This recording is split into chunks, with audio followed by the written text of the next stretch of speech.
Hi, welcome back guys. This is your friend, the What If guy, back with another fanfiction. This is the movie of What If Dragon Issei was granted power. Now before starting, please give this video a like and subscribe to the channel if you want more videos like this. Now let's get into the fanfic. Issei, lost in thoughts and grateful for the temporary escape from the academy, takes a leisurely walk around Kuoh. As he strolls, he can't help but feel a sense of relief, knowing he won't have to deal with Thomas and his harshness for the day. Caught up in his thoughts, Issei doesn't notice his surroundings and accidentally collides with someone. He falls to the ground, clutching his head, and looks up to see a girl around his age, wearing nun robes and a veil. Her beautiful blonde hair and emerald green eyes captivate Issei, but he quickly shakes off the distraction and gets up to help her. Issei, concerned? Are you okay? I'm sorry, I should have been paying more attention. The girl smiles warmly, assuring him that she's fine and takes responsibility for not watching where she was going. Girl, it's all right, accidents happen. I should have been more careful. Issei's curiosity is piqued, and he asks if she's new to the town. Girl? Yes, I just arrived. I'm hoping to find the directions to the church.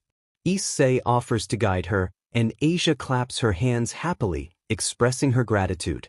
Asia, cheerful, thank you so much. That would be wonderful. My name is Asia Argento, by the way. Issei introduces himself as well, and the two begin their journey to the church together, engaging in light conversation along the way. As they walk, Issei discovers that Asia is a kind-hearted and compassionate person, with a strong belief in helping others. He finds himself drawn to her warm personality and genuine nature. Arriving at the church, Issei bids Asia farewell, but not before exchanging contact information and promising to meet again soon. Asia smiles brightly, grateful for the new friend she has made in Kuoh. Asia, happily, I'm looking forward to seeing you again, Issei. Thank you for guiding me. Issei, smiling, it was my pleasure, Asia. Take care. Issei's spirits are uplifted after his pleasant encounter with Asia. Checking his watch, he realizes it's time to head home and make the most of his day. However, his plans are abruptly interrupted when a red magic circle appears on the ground before him. Issei instinctively prepares himself for a confrontation. To his surprise, it's Rias Gremory who emerges from the magic circle, her expression filled with anger. Rias strides forward and delivers a sharp slap across Issei's face, demanding to know where he was and reminding him of the club meeting they had scheduled. Rias, angry, where were you? Do you even remember that we had a club meeting today? Issei, taken aback by the sudden aggression, explains that he was kicked out of school for the day due to his lateness. He tries to reason with Rias, but she dismisses his excuse, insisting that he should have been more punctual. Issei, sad face, explaining, Bucho, it's just I was kicked out of school since I was late and… Rias, firmly, that's no excuse, Issei. You need to learn to be more responsible and show up on time. Gritting his teeth, Issei struggles to hold back a biting retort. He feels frustrated having to deal with Rias's demanding fiancée and now being berated by her for circumstances beyond his control. Rias, demanding, come to the Occult Research Club tomorrow without fail, Issei, or else. With that, Rias huffs in annoyance and walks away, leaving Issei seething with anger. Under his breath, he mutters a profanity-laced comment, expressing his frustration. Issei, muttering, "Fing beach." Feeling a mix of emotions including anger and resentment, Issei contemplates his relationship with Rias and the challenges he constantly faces.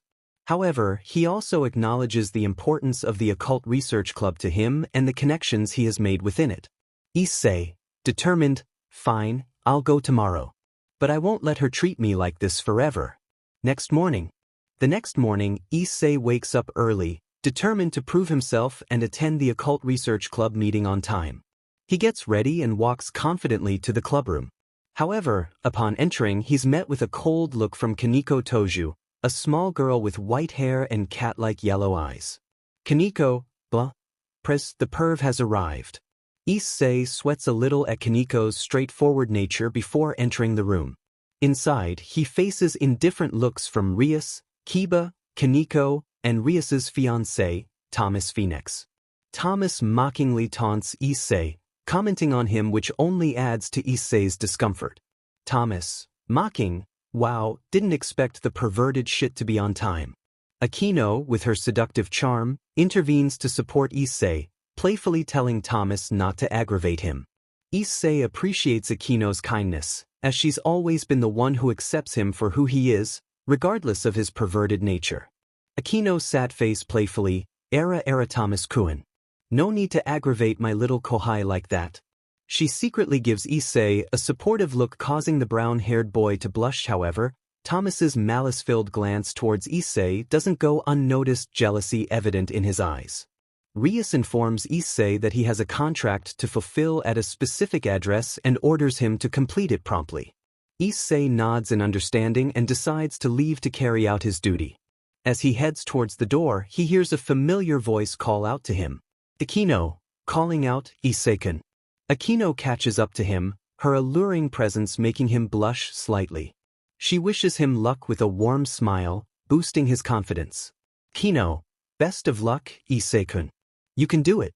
Issei's face turns even redder, flustered by her support. Akeno adds a teasing note. Akeno, teasingly, and remember, I'll give you a special reward if you manage to finish it.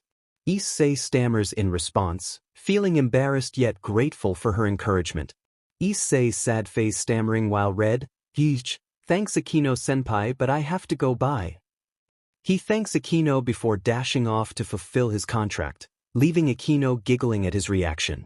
Issei arrives at the address, feeling a sense of suspicion as there's no response to his ringing. Despite the unease, he slowly opens the door and enters, only to be met with a gruesome and horrifying sight. A man covered in blood, split in half, lies on the ground, and another crazy-looking man is ruthlessly gutting him. Issei, filled with rage and horror, demands the man to stop his actions immediately. Issei, angered, stop this right now. What the hell are you doing? The man turns around, laughing like a maniac, showing no remorse for his heinous act. Crazy man, maniacal laughter? Oh, how fun! Another shitty devil to witness my glorious work. Issei, summoning his twice critical, tries to defend himself against the madman's actions. Crazy man, a sacred gear? Nothing against a holy weapon. He fires from his gun, hitting Issei's legs, causing excruciating pain and forcing Issei to fall. Crazy man, mocking, painful isn't it? It's holy magic, brat. Poison to your kind. With sadistic glee, the man points the gun at Issei's head, fully intent on ending the young devil's life. Freed, taunting, toast to the death of a devil like you. Oh, and by the way, my name is Freed Sealzen. Just as Freed prepares to pull the trigger, a scream pierces the air, interrupting his murderous intent. Freed turns annoyed, and to Issei's shock, the person who screams is none other than Asia Argento. Issei, in shock. Asia? Asia, frightened and horrified by the scene before her, pleads for Freed to stop. Asia's sad face pleading, Father Freed. Please stop, Issei is my friend, you can't end him. Issei can't help but express his incredulity at the situation. Say, incredulous, how the hell is this effing psycho a father from a church? Freed, annoyed by Issei's remark, snaps back, reiterating that Issei is a devil and therefore an enemy who deserves to die. Freed's sad face angry, my dear Asia, this boy you call a friend is a shitty devil. You cannot trust him for he is our enemy. Asia looks shocked and turns to Issei, seeking the truth. Asia, worried, say, is what he's saying true? Issei, still in pain from his wounds, admits that he is a devil. Issei, that may be true, Asia, but all that time we spent was genuine. You're my true friend. Asia looks at Freed, pleading with him not to end Issei, emphasizing that he is a good person. Asia, Father, he really is a good person, please don't end him. Freed, growing more frustrated, yanks Asia's hair, berating her and calling her a fiancee beach, asserting his dominance over her. Freed, angry, you think some low-class nun like you can order me? You've been a bad girl, Lish. In a fit of rage, Freed throws Asia against the wall and slashes his sword through her clothes, exposing her underwear. He then grabs her veil and throws it away, causing Asia to cry out and back up in fear. Asia, crying, "No, stop, please, no, Father Fried." Witnessing Asia's distress, Issei's rage boils over, and he roars in fury. Issei, roaring, "Don't you touch my asa." In that moment, the roars of both a dragon and a lion can be heard, as Issei, despite his wounds, charges at Fried with the twice critical, repeatedly activating his boost ability. Issei, chanting, "Boost, boost, boost." As Issei's aura intensifies, the surroundings grow warm as if the sun itself was now in the room, catching Fried off guard. Fried, shocked, "Impossible. You're a devil. How are you using holy mag?" Fried is cut off when Issei lands a powerful punch, sending his head flying out the window, severing it from his body. The intense battle reaches its brutal conclusion, and the room is left in silence, with only the echoes of Issei's victorious roar lingering in the air. Issei stands, panting, his emotions still raw from protecting the girl he cares deeply for. Asia, tearful but relieved, looks at Issei with gratitude. Asia, tearful, "Thank you, Issei. You saved me." Issei, catching his breath, looks back at Asia, his expression softening. Issei, gentle, "Of course, Asia. I'll always protect you." As Issei stands there, catching his breath after the intense battle with Fried, he hears clapping behind him. He turns, only to come face to face with a familiar figure he thought he would never see again. It's Raynare, the fallen angel who ended him when he was still human. Issei's heart pounds in his chest, memories of that fateful encounter flooding back. Raynare tauntingly mocks Issei, reveling in his surprise and growth since their last encounter. Raynare, tauntingly, "Well, I didn't expect the weakling of a human to have come this far." Asia, in a state of shock, whispers in disbelief. "Asia?" whispering, "Lady Raynare?" Issei's eyes widen in disbelief as he turns to Asia, seeking an explanation. He asks how Asia knows Raynare. Raynare chuckles, her taunting voice echoing through the room. Raynare, tauntingly, "Oh, little Asia here was part of the church that I work for as a fallen angel." Quite the coincidence, isn't it? Issei's rage boils over at the sight of Raynare, and he attempts to charge at her. However, his body fails him, exhausted from the adrenaline rush and injuries sustained in the battle with Fried. Issei falls to his knees, frustrated and weakened.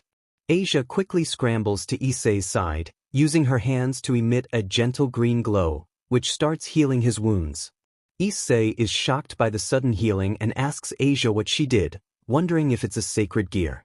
Asia, with a tinge of sadness, looks down and explains that it's her gift from God, called Twilight Healing. Asia, softly, "It's called Twilight Healing. It's my gift from God. I can use to heal others including devils."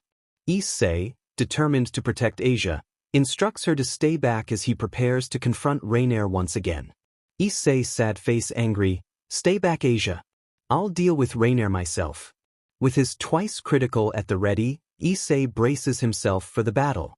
However, before he can make a move, a spear of light pierces through his legs, causing immense pain. Issei roars in frustration, feeling the agony of his injuries.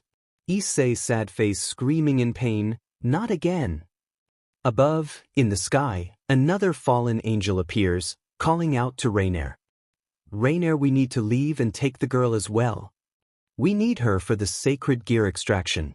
Raynare, in a mocking tone, bids farewell to Issei, taunting him with the hope that he won't miss Asia too much. Without hesitation, Raynare grabs Asia's hand, and the two take off into the distance, leaving Issei helpless and filled with despair. Issei desperately tries to get up, shouting after them, his voice filled with anguish. Issei, roaring, "Give her back." However, Asia, with a look of resignation, speaks softly, her words filled with gratitude. Asia, softly, "Thank you for being my first friend, Issei-kun." Issei's heart shatters as he watches Asia being taken away, unable to do anything to save her. The pain and helplessness consume him as he screams out in anguish. Issei, roaring, "Asiaa." As Issei clutches his injured legs, a red magic circle lights up on the ground, and from it emerges Rias, along with the rest of the peerage. Issei can't help but groan inwardly, knowing that he's about to face their wrath for his reckless actions. Rias's eyes widen in shock as she takes in the scene before her, Issei's injured state and the lifeless body lying on the ground. She demands an explanation, her voice filled with both concern and frustration. Rias, demanding, "What in Satan's name happened here, Issei?" Issei takes a deep breath and proceeds to explain everything that transpired, encountering Freed, Raynare's appearance, and the heartbreaking abduction of Asia. Rias curses under her breath, her expression showing a mixture of anger and disdain. Before she can say anything else, Akeno darts forward, her voice filled with concern and a hint of reproach. Akeno, shouting, "Issei, how could you worry me like this? Why did you have to go so far? Look at you now." Akeno grabs Issei, checking for any worse injuries, her worry and frustration evident. Issei, feeling a mixture of embarrassment and gratitude, can only hang his head in response. While Akeno attends to Issei, Rias's previously concerned expression turns cold, and she speaks in a stern tone. "Rias, after you're healed, Issei, you need to come to the ORC at once." Confused by Rias's sudden change in demeanor, Issei wonders if he has done something wrong. The coldness in her tone feels unfamiliar, leaving him perplexed and uncertain. Issei, in his mind, why is Rias acting so cold? Did I do something wrong? As Issei contemplates Rias's behavior, he can't help but feel a sense of unease and apprehension about the upcoming meeting with the Occult Research Club. Issei, after receiving healing from Akeno, gathers the courage to enter the ORC. As he steps inside, he is greeted by Akeno's nervously smiling face, which offers him a small measure of comfort amidst the tension in the room. However, as he takes in the glares directed his way, a sense of unease settles over him. Thomas, in a state of outrage, gives Issei a murderous look, his anger radiating from him. Before Issei can even speak to address the situation, Thomas, Shadow Dragon Balance. Breaker. He is abruptly interrupted by the sound of Thomas activating his Sacred Gears Balance Breaker, followed by a powerful punch that sends Issei crashing into a wall, causing it to crack under the impact. Issei grunts, coughing up blood, his confusion mixed with anger. Issei, strained, "What the F was that for, a hole?" Rias steps forward, her expression filled with a mix of disappointment and frustration. Without hesitation, she delivers a sharp slap to Issei's face, shocking him into silence. Issei's heart sinks as he listens to Rias's words, his world crumbling around him. Rias, firmly, "We were not saving Asia. She was an enemy of the devil's." Issei tries to protest, his voice laced with desperation and disbelief. Issei, struggling, "No, there must be a mistake. Asia, she can't be an enemy. She's my friend." However, before he can finish his sentence, he feels a cold blade pressing against his neck. Issei's eyes widen as he looks at Kiba, who meets his gaze with a cold glare, his words cutting through Issei's heart. Kiba, coldly, Bucho's words are final. Forget about that girl. Akeno watches helplessly, torn between her loyalty to Rias and her concern for Issei. She is practically forbidden from interfering, her inner turmoil evident on her face.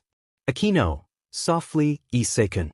The weight of the situation presses down on Issei, leaving him feeling isolated and betrayed. The world he knew and the friendships he treasured are slipping away before his eyes. It is a devastating moment, filled with tension, pain, and shattered trust. Lost in his heartbreak and confusion, Issei is walking back home. He couldn't believe what his friends said. However, Issei is taken aback when he feels a warm embrace from behind. He turns to see Akeno, who offers him a reassuring smile. Akeno's presence brings a small flicker of hope to Issei's desolate state. Akeno, encouragingly, "Say, I'm here for you. We can save Asia together." Issei, still reeling from the words spoken by Rias and Kiba, is shocked by Akeno's unwavering support. He questions why Akeno is willing to risk Rias's anger for his sake. Issei, confused, "Why would you go against Rias for me, Akeno?" Akeno's cheeks flush with a deep shade of red, and she stammers out her words, barely audible. Akeno, muttering softly, "Be because I love you." Issei, caught off guard by her low voice, strains to hear her words clearly. He asks her to repeat what she said, wanting to be sure he heard her correctly. Akeno's embarrassment intensifies as she blushes a crimson red. Akeno, flustered, "Nothing. I didn't say anything. Now, are we going to do this or not?" Though Issei is momentarily confused by Akeno's attempt to dismiss her previous statement, her determination to support him shines through. He realizes that now is not the time for further discussion. They have a mission to save Asia, and Akeno's unwavering presence gives him the strength to push forward. Issei, resolute, "Right. Let's do this, Akeno." In the dim light of the abandoned church, Issei and Akeno made their way cautiously, their footsteps echoing in the eerie silence. Akeno's voice broke the stillness, laced with concern. "Issei, do you have any idea where Asia might be?" Issei's brows furrowed as he recounted the encounter with Raynare. "All I know is that Asia's being held captive here. Raynare mentioned something about extracting her sacred gear." Akeno's eyes widened in alarm, her voice tinged with urgency. "Why didn't you tell me this sooner, Issei? If they succeed in extracting her sacred gear, Asia's life will be in grave danger." Issei blinked, his confusion evident. "Wait, why is that such a bad thing?" Akeno's frustration was palpable as she explained. "Issei, the sacred gear is intertwined with the soul of its wielder. Extracting it is not just painful, it's fatal. No human can survive the process." Issei's eyes widened in realization, a surge of panic coursing through him. "We need to save her now." However, before they could react, a chilling voice pierced the air. "Not so fast." 3 figures descended from the treetops, their presence ominous and foreboding. At the forefront was the blue-haired woman, Kuoh, who Issei had seen with Raynare. Beside her stood a figure in a trenchcoat and fedora, introducing himself as Donasik, and a lowly dressed in a maid outfit named Middlet. Kuoh's voice dripped with malevolence, her words laced with a sinister intent. Well, Lady Rias saved you from Raynare once, but now we'll finish the job." Akeno stepped forward, her power crackling around her like a storm. Her voice was commanding. "Issei, get in there and save Asia. I'll handle these intruders." Middlet's annoyance was evident in her retort. "We're not mere cannon fodder, you know." As the tension mounted, Akeno's eyes blazed with determination, and she spoke with an edge of intensity. "This is it, Issei. Go save Asia. I'll hold them off."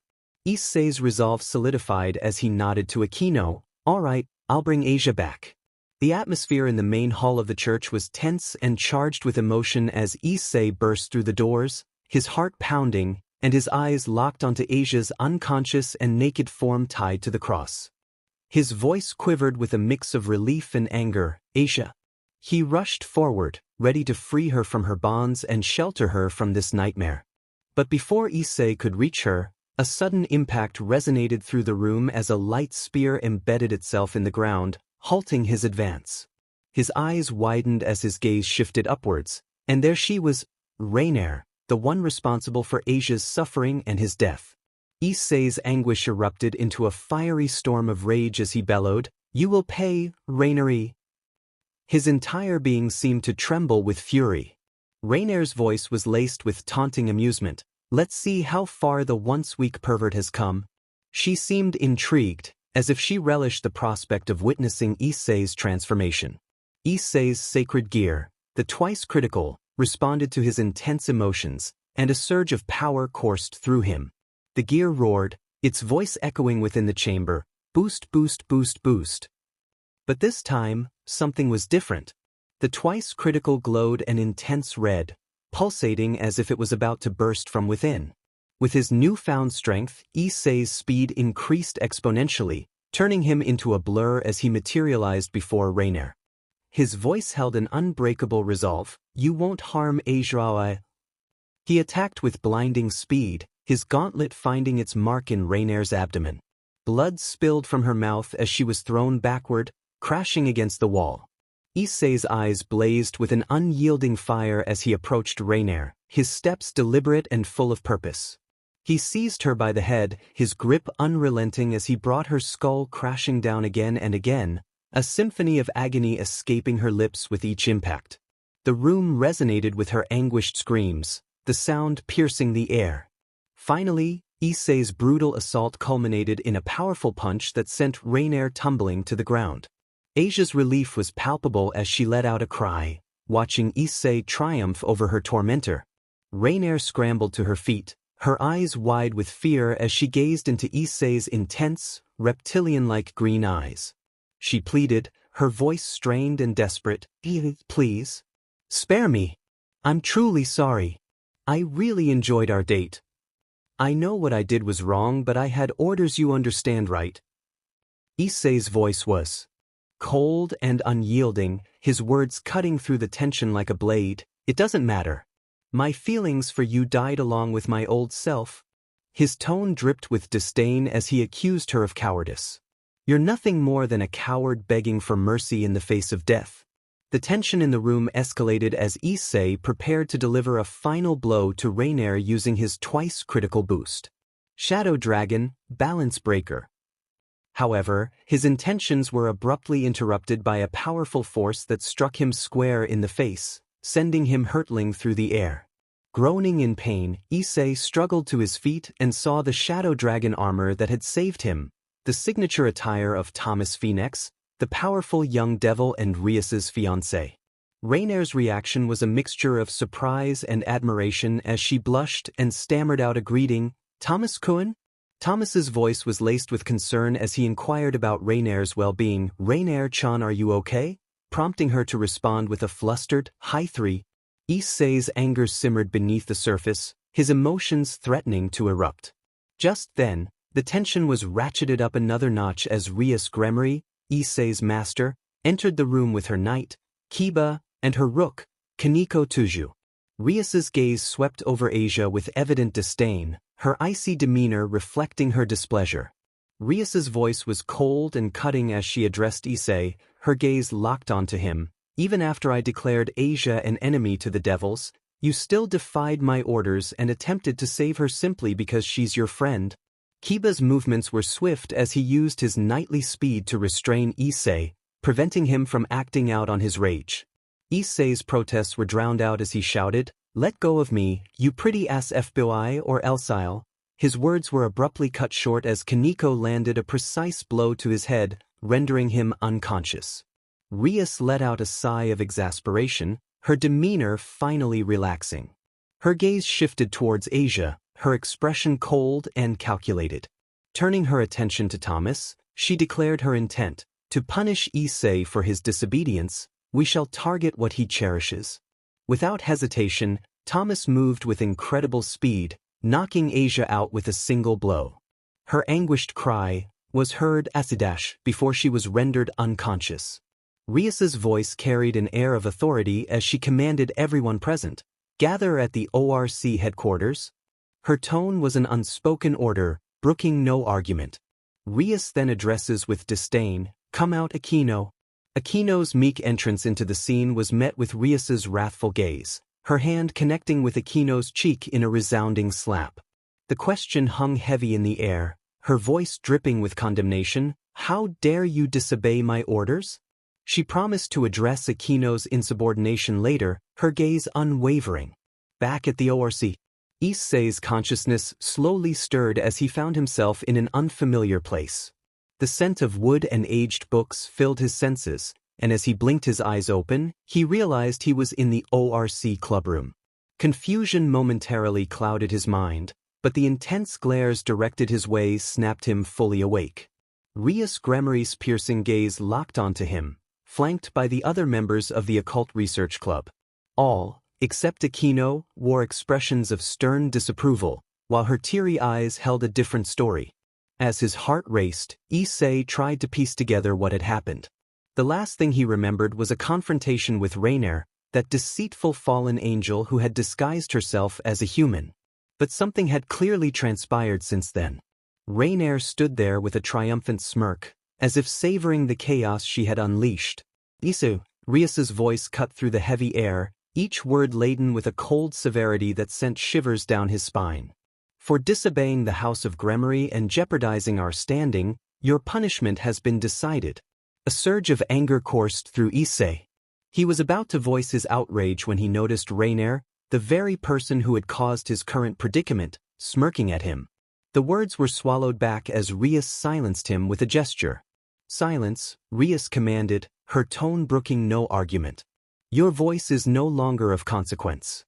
Your punishment is to bear witness to the destruction of the one you care for the most, Asia Argento. Her sacred gear will be granted to Raynare, who has willingly agreed to become my bishop? Issei's heart pounded in his chest, a mixture of rage and disbelief boiling within him. Why is that beach Raynare here? He spat, unable to contain his emotions any longer. Akeno's eyes held a hint of sadness, but she remained silent, her voice choked back by an overwhelming sorrow. Kiba and Thomas, on the other hand, took immediate action.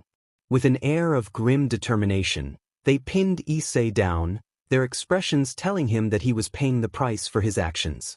Thomas smirking says, your fault, your punishment.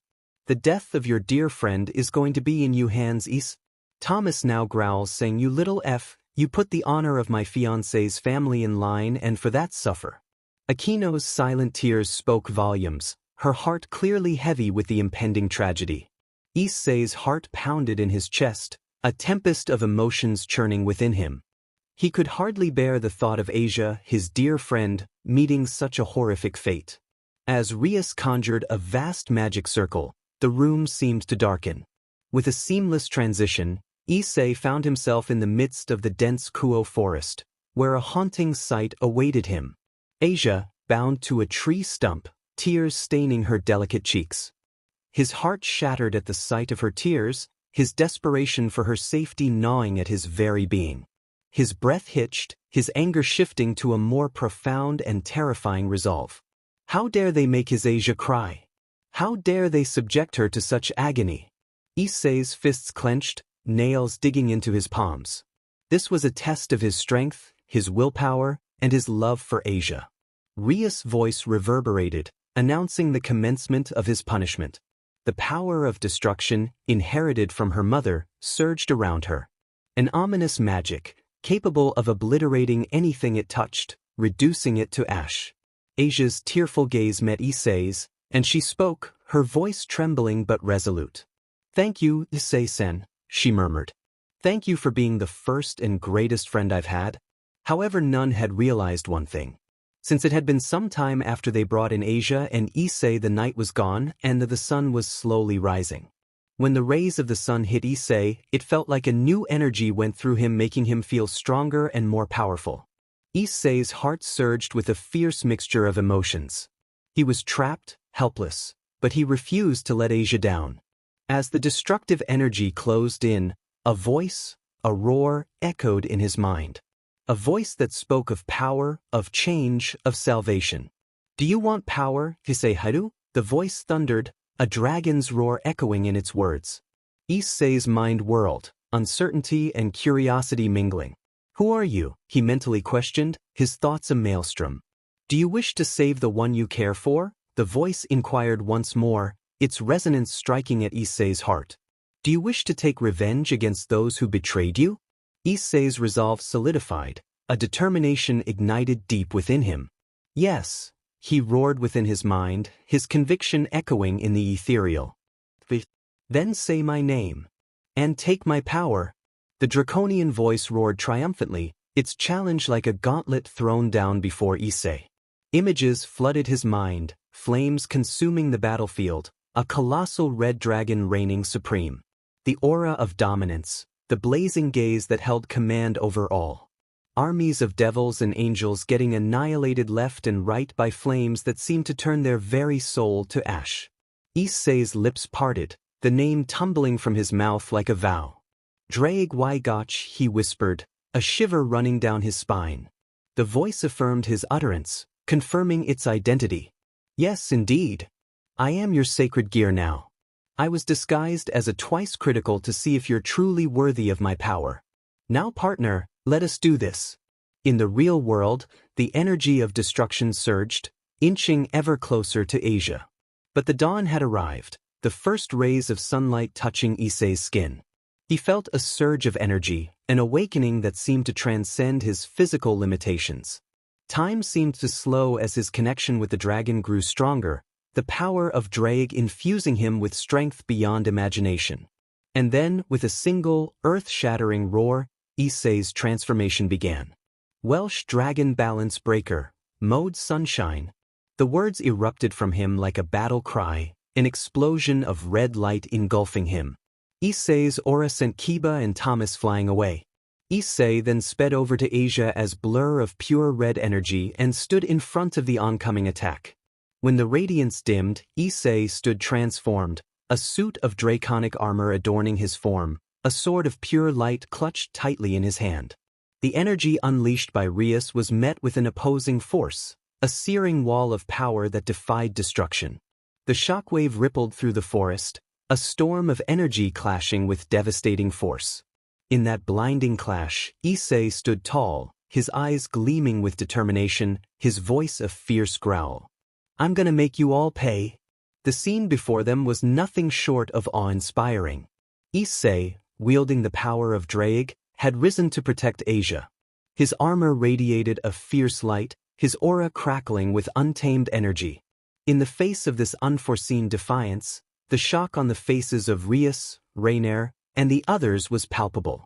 Akeno was relieved. Asia's tears transformed into ones of relief and hope.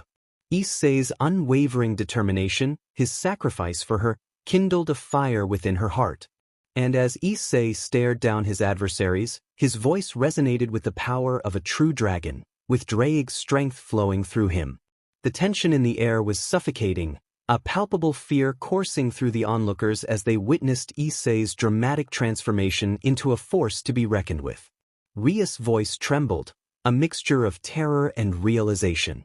"Red Dragon Emperor," she whispered, her composure shattered by the revelation. The gravity of the situation had finally struck her, the true extent of Issei's newfound power and partnership with Drake. As Thomas equipped his own balance breaker, the atmosphere crackled with electricity. The shadow dragon's power surged around him, hellfire dancing like dark tendrils of malevolence. His smirk was one of arrogance and confidence, a challenge extended to the once perceived pervert who now stood before him as an imposing adversary. Well, Thomas jeered. "The little pervert has grown far and strong. Let's see if he can match up to me." With blinding speed, Thomas launched himself towards Issei, his fist aimed for the young warrior's face. The impact of the blow was like a clap of thunder, but Issei remained rooted in place, an immovable mountain in the face of the storm. His lips curled into a defiant smile. "My turn," he declared, his voice laced with a newfound confidence. Issei's counterattack was nothing short of catastrophic. His fist met Thomas's armor, the collision resonating like an earthquake, the sheer force of it cracking Thomas's defenses and sending him hurtling to the ground. The impact left an indelible mark, a testament to Issei's unprecedented strength. But what followed was even more remarkable. The landscape shattered at Thomas's impact on the ground, showing the sheer power behind Issei's punch. A cascade of fiery orbs emerged from Issei's chest, each burning with an intense heat. Within those flames, something familiar seemed to stir, a hidden power awakening. The orbs fell to the earth, their impact sending ripples of energy through the ground. However, there was something burning with the flame orbs that looked familiar, as if Issei relinquished a part of him that was forced upon him by someone. As the smoke cleared, Issei stood before Thomas, his armor transformed, his stance exuding an aura of overwhelming might. Thomas, bloodied and broken, stared up at him in disbelief. Issei's voice carried an icy edge as he taunted Thomas. "How does it feel to be looked down upon by a mere lowlife, Phenex?" The words dripped with venom, the culmination of years of torment and pain. However, the battle was far from one-sided. Amidst the chaos, a new threat loomed. At Rias' command, Kiba lunged forward, sword raised to strike down Asia. But before his blade could find its target, a gust of wind intervened, halting the attack. Issei's grip on the sword was unyielding, his fingers stopping the blade with minimal effort. He regarded Kiba with contempt, a single word leaving his lips like a verdict. Trash. A mere flick of Issei's fingers sent Kiba sprawling back, crashing through trees with a force that left a trail of destruction. Thomas, his disbelief and dread mounting, muttered his astonishment. Issei hasn't even boosted a single time, yet he's this powerful. How? The enigma that was Issei's newfound strength hung heavily in the air, a testament to the evolution he had undergone. Issei's gaze hardened as he turned to Thomas, his voice a tempest of righteous anger. He bared his soul, unleashing the years of suffering he had endured at the hands of this tormentor. You made my life a living nightmare, Issei seethed. His words cut through the air like a blade. You bullied me, ruined my childhood, turned everyone in school against me, tricked my own beloved parents into thinking you were a golden child so they would never blame you. You tried to end my beloved Asia, but no more. Amidst the intensity, Issei's gaze softened as he looked to Akeno. A hint of gentleness touched his voice as he urged her to leave, his concern for her safety evident. Akeno-san, please, you have to go, he implored. But then, with a playful twist, he added, also, you look quite sexy and beautiful today. Akeno's blush was a testament to Issei's ability to still elicit flustered reactions, even in the midst of chaos. Issei's focus shifted back to Thomas, his expression hardening once more. A divine presence seemed to guide his actions as a name materialized in his mind. Divine Axe, Rita, he intoned, the words flowing from his lips with an air of familiarity. A force seemed to answer his call, shaking the very foundations of Issei's ancestral home. From the mansion of his late grandfather, Escanor, a golden axe trembled, a relic of untold power. With a resonance akin to a force of nature, the axe broke free from its confines, soaring through the air like a comet. It landed with a resounding thud, its impact echoing the magnitude of Issei's newfound strength.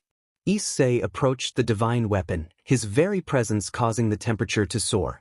The sun's rays intensified, turning the world around them into a blazing inferno. The trees ignited, consumed by the unrelenting fire of holy magic. This transformation was unlike anything the devils had ever encountered. Ria's voice was a mix of agony and disbelief. How is this possible? She muttered through clenched teeth. He's a devil. He can't wield holy magic, and that weapon, it's a holy relic. The nightmare unfolded around them, a realm of burning brilliance that spelled doom for their infernal kind. Issei's grip on Thomas tightened, the power coursing through him reaching its zenith. He lifted the divine axe, its presence amplifying his strength 1,000-fold. The sky itself seemed to acknowledge his might, the sun blazing with unprecedented brilliance. In the face of this unstoppable force, Thomas Phenex lay broken and defeated. Issei's voice, edged with resolve, echoed through the fiery landscape. Die. The axe descended, its trajectory unerring, its power unparalleled. As the divine axe met the ground with a resounding impact, a wave of holy flames erupted, engulfing the surrounding landscape in a torrent of destruction. The smoke and fire danced in the air, a testament to the raw power that Issei wielded. Within the dissipating inferno, Thomas's body was barely recognizable, smoldering and writhing in unimaginable agony. The regenerative power of a phoenix, usually a sign of resilience, now seemed to work against him, keeping him alive through sheer willpower alone. Issei's grip on the divine weapon remained unyielding, his eyes locked on his downed adversary. Victory was within his grasp, but before he could deliver the final blow, a disruptive force halted his advance. A large orb of red energy collided with him, his armor absorbing the impact but his stance faltering. The smoke cleared, revealing two figures who stood before Issei. The first was a man, regal in appearance and armor, with an expression that bore both authority and concern. Beside him stood a silver-haired maid, an air of quiet strength emanating from her voluptuous form. The man's voice held a mixture of annoyance and curiosity as he demanded to know Issei's intentions. Issei's growled retort revealed his disdain. "Who are you to interrupt me?" he spat. The man's response was calm but firm. "I am Sirzechs Lucifer, current leader of the devils and Rias Gremory's brother." Issei's smirk was defiant, his words loaded with veiled contempt. Seems the whore has a brother, he retorted, his frustration evident.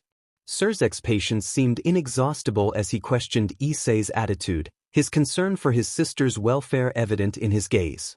Why do you refer to my beloved sister like that? He asked Issei to explain himself, to reveal the reason behind his actions. Issei's growl cut through the air, his emotions raw and unchecked. Ask her yourself, he retorted, his bitterness and frustration palpable. You don't even know what has happened. But as the exchange continued, Draig's voice echoed in Issei's mind, a warning laden with urgency.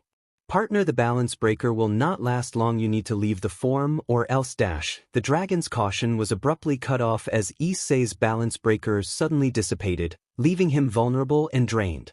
His body, pushed to its limits, finally succumbed to exhaustion, and Issei collapsed, his consciousness slipping into darkness. Akeno's anguished scream pierced the air as Issei fell, her concern and fear for him unabated. She rushed to his side, her voice trembling with worry as she implored him to wake up. Asia, her eyes brimming with tears, joined Akeno, her plea echoing with a mix of desperation and hope. Issei-san, please wake up. Sirzechs stepped forward, his frustration and concern intertwining. He rubbed his temples, a hint of regret in his eyes as he looked at Thomas's broken body. With a determined resolve, he turned to the silver-haired maid, his voice a mixture of authority and exhaustion. My love, Grafia, take them to the hospital. Get me a detailed account of what transpired here from Akeno. Rias, never one to stay silent, spoke up, attempting to question Akeno's reliability. She will lie, Onee-San. But Sirzechs shut down her doubts with a stern glare and a matter-of-fact statement. Akeno is the least likely to lie. I know you would twist the story to your favor, Rias. The words carried a weight that silenced any further objections, leaving Rias to look away in shame. Grafia bowed respectfully, her response carrying the air of someone accustomed to fulfilling the demands of a leader. Yes, Sirzechs-sama, she acknowledged, her poise unwavering. With a graceful efficiency, she moved forward, her intent clear as she prepared to take charge of the situation. As Sirzechs rubbed his forehead, an impending headache loomed. The responsibility of leadership weighed heavily upon him, particularly in times of crisis such as these. The aftermath of the battle would necessitate paperwork, council meetings, and the delicate balance of politics that he had become all too familiar with. In the dimly lit hospital room of the Underworld's capital city of Lilith, Issei lay unconscious on a bed, his breathing steady but his mind adrift in a dark, nebulous realm. The room was a somber tableau, Akeno and Asia sleeping fitfully on chairs nearby, the stains of tears on their faces evidence of the anguish they had been enduring. In the recesses of his own consciousness, Issei's voice echoed, a desperate call into the void, seeking solace or answers. Hello, he called out, his voice carrying an air of uncertainty. Can anyone hear me? From the depths of his mind, a response emerged, a voice that resonated with power and familiarity. Indeed, partner, the voice rumbled, like the earth shaking in response to a distant roar. Issei's eyes widened as he stumbled back, the scene around him transforming. Fire erupted behind him, a volcanic surge that heralded the arrival of a colossal figure. Before him stood a dragon, magnificent and towering, its form a testament to ancient might and boundless strength. The dragon's presence commanded respect, its fiery eyes holding a weight of history and power. Issei's voice trembled as recognition dawned upon him. It's you, the dragon. You're Draig Gotch. The dragon's voice rumbled like thunder, a proud declaration of identity. Indeed, partner. I am Draig, the Red Dragon Emperor, and the Heavenly Dragon of Domination. The gravity of the moment seemed to wash over Issei, the reality of his partnership with this legendary creature sinking in. He grinned, a mixture of awe and exhilaration in his expression. Nice to meet you, partner. Draig's response was equally laced with camaraderie, a sense of shared purpose. You are quite lucky to be blessed with sunshine, the dragon remarked, a hint of admiration in his tone. Issei's eyebrows knitted in confusion. Sunshine? He questioned, his curiosity piqued. Draig's ember-like form shifted, revealing another figure within the flames. The form of a large, muscular man, a symbol of a lion etched into his back. Issei's eyes widened as recognition struck him, his voice choked with emotion. "Gramps?" he whispered, the name carrying a weight of nostalgia and love. The figure before him stood at an imposing height, his presence both regal and warm. "Hello, Issei," he greeted, his voice like a reassuring embrace. The figure was none other than Escanor, the man who had been a guiding light in Issei's life, an inspiration that had paved the way for his journey. Issei's tears flowed freely as he embraced the form of Escanor, his grip on the older man firm and desperate. "I missed you, Gramps," Issei choked out, his voice a mixture of sorrow and longing. Escanor's arms encircled him in a warm and affectionate hug, his voice gentle and full of reassurance. "Issei, my boy, it has been quite some time," he said, his words carrying the weight of a mentor and a friend. "I have seen everything through your eyes, and I am proud to see you finally stood up against the abuse you suffered at the hands of Rias Gremory and her pathetic fiancé." Issei nodded, wiping away his tears with determination. The presence of Escanor was a soothing balm to his wounded soul, a beacon of strength in the darkness that had consumed him. But Draig's voice, urgent and concerned, cut through their emotional reunion. "Escanor, you don't have much time left," the dragon warned, his urgency palpable. Escanor's gaze shifted from Issei to Draig, his expression a mixture of resignation and understanding. "Very well," he sighed, addressing both Issei and Draig. "Issei, my boy, I chose you to be the next wielder of sunshine, my magical ability." Issei's eyes widened, his heart pounding with a mixture of awe and responsibility. He was being entrusted with a power that had once belonged to Escanor, a power that symbolized the very essence of strength and radiance. Before Issei could voice his thoughts, Escanor continued, his words carrying the weight of his past experiences. "I was part of a group known as the Seven Deadly Sins," he explained, his tone tinged with nostalgia. "No, not the princes of hell from the Bible. Our group was different," he elaborated, revealing the origins of his extraordinary abilities and the path that had led him to this point. Escanor spoke of Meliodas, the leader of their group, and his own role within the Seven Deadly Sins. He recounted the inception of his powers, the legacy of sunshine, and its origins from the divine. "Sunshine was something I inherited from God himself," Escanor explained, his voice carrying a mixture of reverence and awe. "It was passed first to the strongest archangel ever, Maou. However, Maou became a demon thanks to my friend Kuoh. It's a long story, but borderline Maou lost Sunshine and became Esterasa, and then 3,000 years later Sunshine was passed on to me." His voice grew softer as he delved into his personal history. Escanor shared tales of his childhood, of the incredible strength he possessed even before fully understanding the source of his power. He recounted an incident in which he accidentally broke his bully of a brother's arm, an act that led to his being hunted down by his own parents. It was a woman named Rosa who had saved him from the brink of death, setting him on a path that would intersect with Meliodas and Merlin, shaping his destiny. Escanor's eyes held a distant intensity as he continued to weave his tale. He spoke of his journey with the Seven Deadly Sins, of the camaraderie and the battles they fought together. He recounted his ascent to become the strongest among them, earning the title of the strongest holy knight and the admiration of his peers. But the gravity of his impact reached far beyond their group. Escanor's voice grew more somber as he delved into a pivotal moment in history. When Lucifer Morningstar rebelled against God, and the entire earth was scorched in the great war between the devils, angels, and fallen, he began, the weight of the world in his words. "I arrived to stop it, destroying many devils and fallen, earning me the nickname Nightmare to the Satans and Devil Slayer. Even Lucifer respected my strength." Escanor's gaze held a mixture of pride and warmth as he looked upon Issei, his voice carrying a weight of purpose. "Issei," he began, his tone imbued with certainty, "I chose you to be the wielder of sunshine because it responded to you." He paused, his eyes meeting Issei's with unwavering sincerity. "Sunshine saw something within you, something that made it believe in your potential." That's why I gave my power to you. A solemn smile touched Escanor's lips as he continued. I am proud of you, he declared, his voice filled with genuine admiration. Remember, Issei, use sunshine to protect humanity, to stand against the darkness that threatens it. And never, ever let your pride fall. Issei's resolve burned like an unquenchable flame within him, his determination unwavering. He looked into Escanor's eyes with a fierce intensity.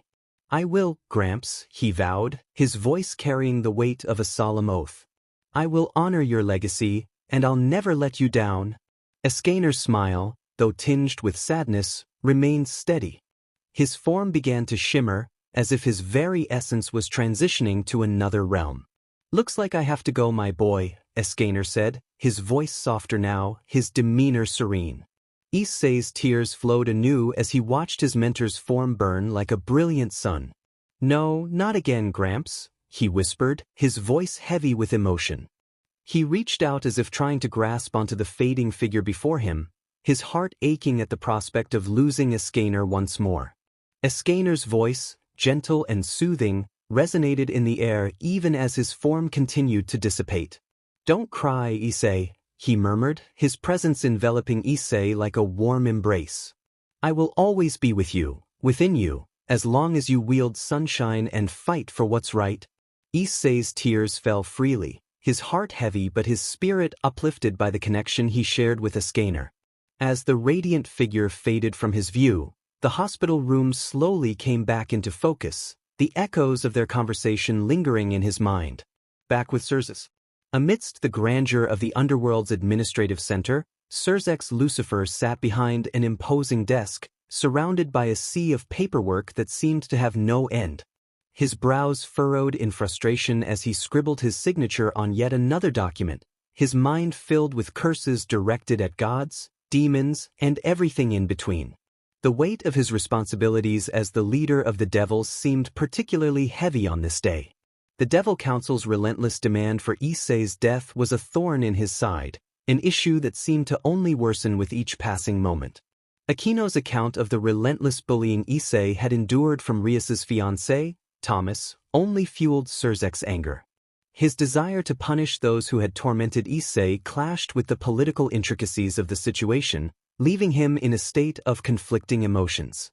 The Devil Council's dismissive attitude toward Akeno, labeling her a disgusting half-fallen, pushed Sirzechs to the brink. His voice, usually calm and composed, now rang out in the room with a fiery intensity. Ignore the words of a half-fallen? He thundered, his frustration palpable. How dare they dismiss her pain and experiences so callously? The Phenex house's demand for revenge further complicated matters, threatening to escalate the already precarious situation. Thomas's charred and broken state was a testament to Issei's strength, but it had also sparked the flames of vengeance within the Phenex house. Sirzechs rubbed his temples wearily, the weight of the decisions he had to make bearing down on him. In the midst of his turmoil, a soothing presence approached. Graphia, his queen and wife, moved gracefully into the room, her maid uniform accentuating her alluring figure. As her hands massaged his tense back, eliciting a rare smile from Sirzechs. Her voice, dripping with a blend of tenderness and teasing, reached his ears. Calm down, Sirzechs-sama, she purred, her tone laden with promises. Maybe I'll give you a special treat later to help you relax. A suggestive glint danced in her eyes, and a spark of excitement ignited in Sirzechs. He kissed her passionately, his desire momentarily breaking through the facade of his stern demeanor. I can't wait, he whispered against her lips, his voice heavy with anticipation. But duty called, and with a sigh, he tore himself away from Graphia's embrace, returning to the formidable stack of paperwork. His sleeves were rolled up, his expression one of determination. First, he declared, his gaze intense as he looked at the mound of documents, time for my mortal enemy's death. Begone, vile pieces of paper. Graphia sighed. Why I married you is something I still question to this day. Sirzechs, diligently doing paperwork, looked back grinning. You know you love me, Effen. You would never leave me hanging in trouble. Graphia rolled her eyes, smirking, saying, Of course Sirzechs-sama, because I doubt you'd find your way out of a paper bag if I wasn't with you. Sirzechs whined, saying, "That's mean love." In the Phenex household. The Phenex household, a place that had once exuded pride and nobility, now simmered with anger and frustration. The news of Thomas's defeat at the hands of Issei Hyoudou had sent shockwaves through the family, and the atmosphere within their grand estate had turned tumultuous. Rias Phenex, known for his arrogance and flamboyance, could barely contain his rage. His voice echoed through the halls as he spoke, a sign of his seething anger. "Rias demands retribution," he exclaimed, his fists clenched at his sides. The fact that a low-class devil like Issei had bested his younger brother was an affront to his pride. Rival Phenex, the eldest brother, shared Rias's fury. His face was contorted in a scowl as he ranted about the humiliation their family had suffered. "This is an insult to the Phenex name," he bellowed, his voice carrying the weight of his indignation. "That wretched Hyoudou will pay dearly for this." Arya Phenex, Thomas's older sister, was a woman of poise and grace, but the anger burning in her eyes was undeniable. She paced back and forth in the opulent sitting room, her frustration palpable. "My poor younger brother," she hissed, her voice trembling with a mix of anger and concern. "To see him in the hospital, his body marred by burns. Issei Hyoudou will pay for this, or I will make sure of it." Arya Phenex, the beautiful devil of the Phenex household, was indeed a sight to behold. Her presence radiated an air of elegance and grace that few could match. With her blonde hair elegantly tied into a ponytail and striking ruby-red eyes, she commanded attention wherever she went. Her attire, a resplendent red gown that complemented her fiery eyes, accentuated her beauty and noble bearing. Arya's poise and charm made her one of the most sought-after and admired devils in the underworld, a true jewel in the Phenex family's crown. Despite her undeniable allure, Arya was not just a pretty face. Her determination and intelligence matched her beauty, and she was known for her unwavering loyalty to her family. Now, as she seethed with anger over her younger brother's injuries, that determination burned even brighter. Within the opulent halls of the Phenex household, tensions ran high as Lord and Lady Phenex grappled with their emotions in the wake of Thomas's severe injuries. Lady Phenex's voice trembled with a combination of grief and anger as she made her demands clear. "Issei Hyoudou must be punished severely," she insisted, her words laced with venom.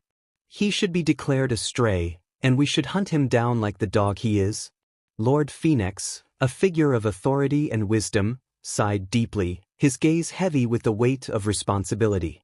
He understood the desire for vengeance that burned within his family, but he also knew the consequences of defying the orders of Sirzechs Lucifer, the leader of their race.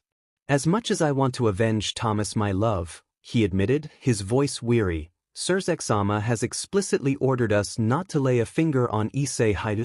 Arya Phenex, their fiery and headstrong daughter, could not contain her rage any longer.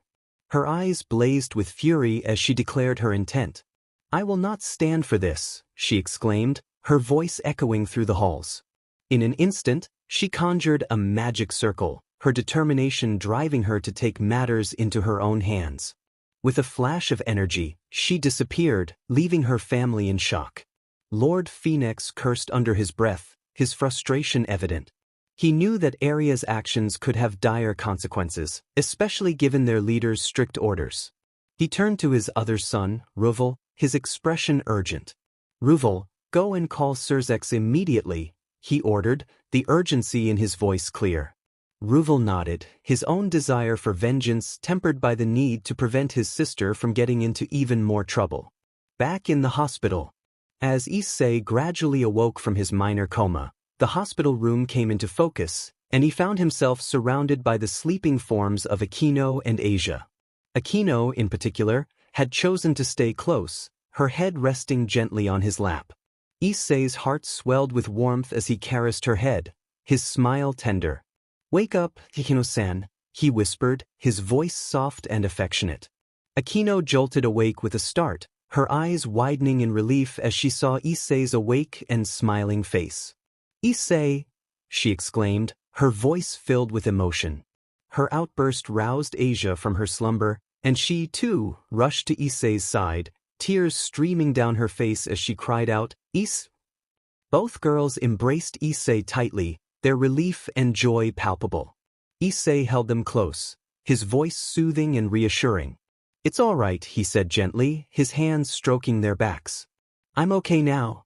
Akeno's eyes were filled with a mix of anger and relief.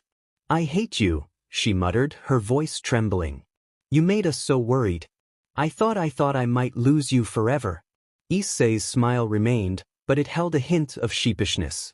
"I'm sorry," he said softly, his gaze locked with Akeno's. "I didn't mean to make you worry like that." Akeno couldn't stay mad for long. With a sigh, she leaned in and planted a kiss on Issei's cheek, causing a blush to spread across his face.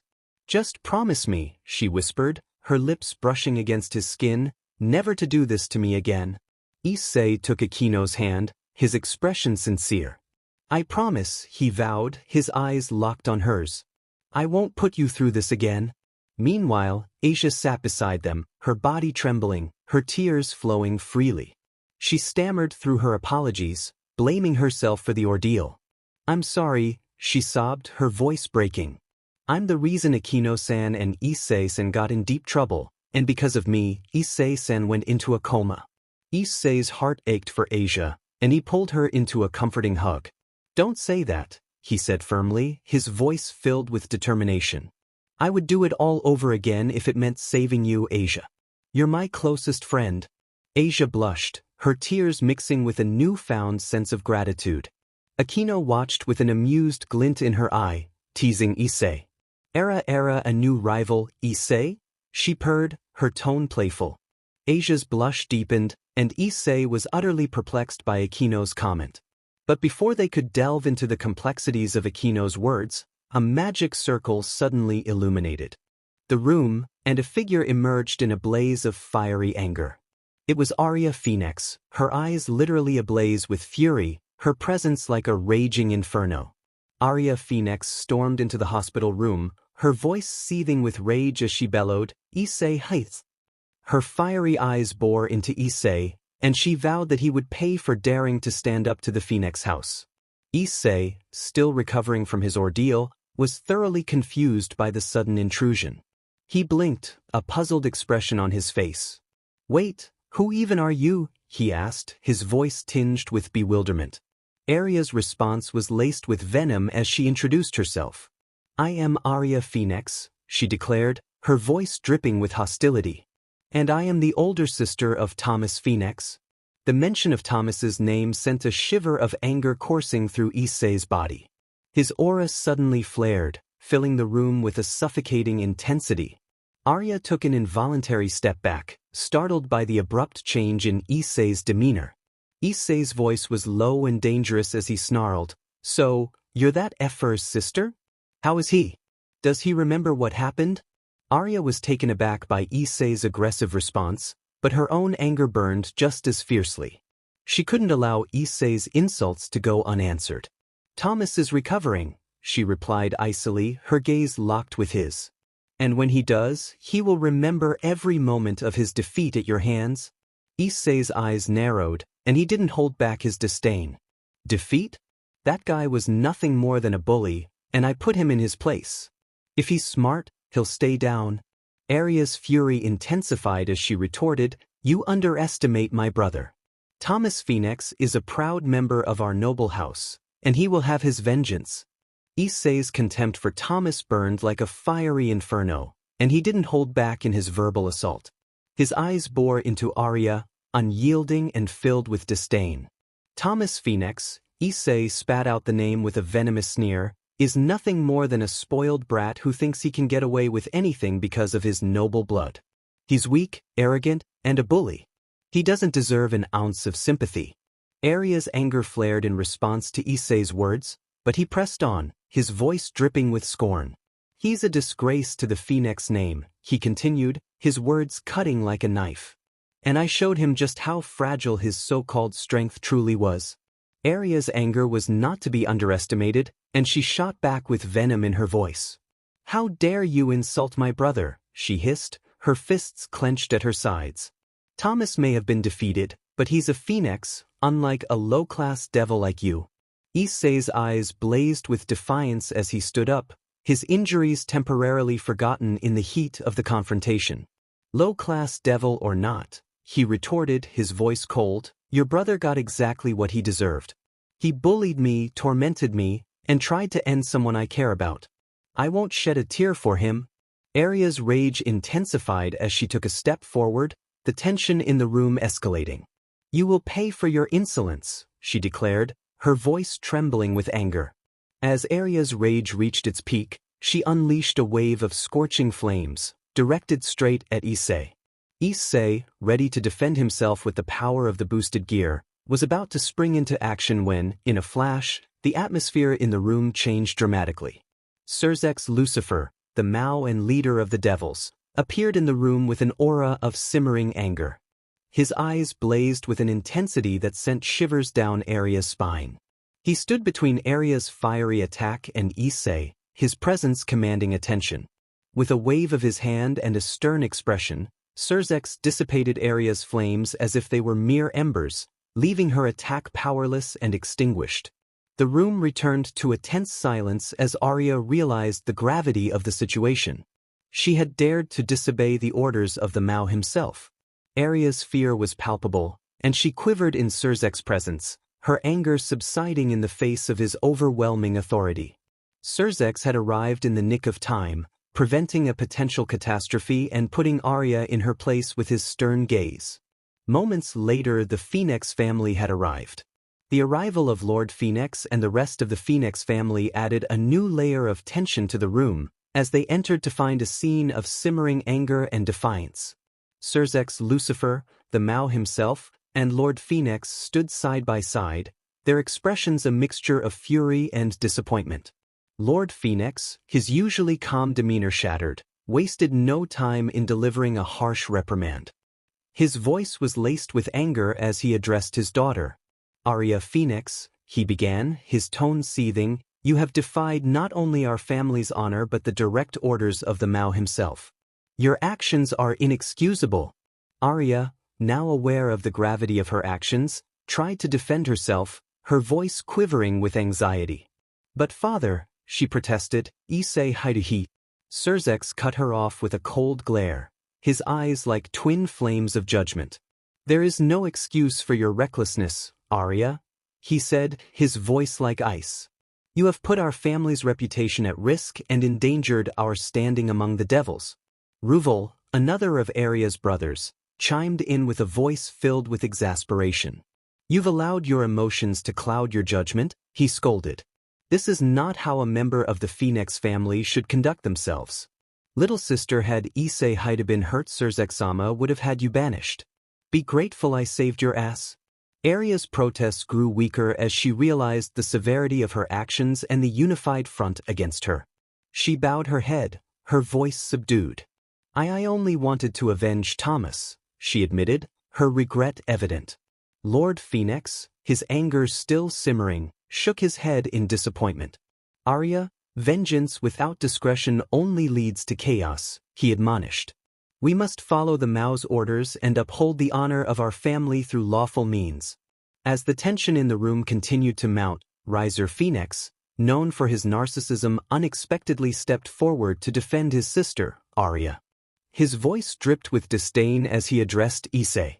Rias cannot abide the disrespect shown to his dear sister, he declared pompously, his tone condescending. It is clear that this low-class devil has sullied the honor of the Phenex family with his actions. Lord Phenex, who had been reprimanding Arya moments ago, was appalled by Rias's behavior. He had expected his eldest son to support the family's stance, but Rias's defense of Arya, combined with his contemptuous remarks about Issei, caught him off guard. Rias, this is not the time for your theatrics, Lord Phenex admonished, his voice stern. We must address the situation at hand and ensure that our family's honor is upheld. Rias, undeterred by his father's words, continued to voice his displeasure with Issei. Issei Hyoudou is a stain on the name of the Phenex family, he proclaimed arrogantly. He is nothing more than a lowly pervert, and Rias Phenex will not allow him to tarnish our reputation any further.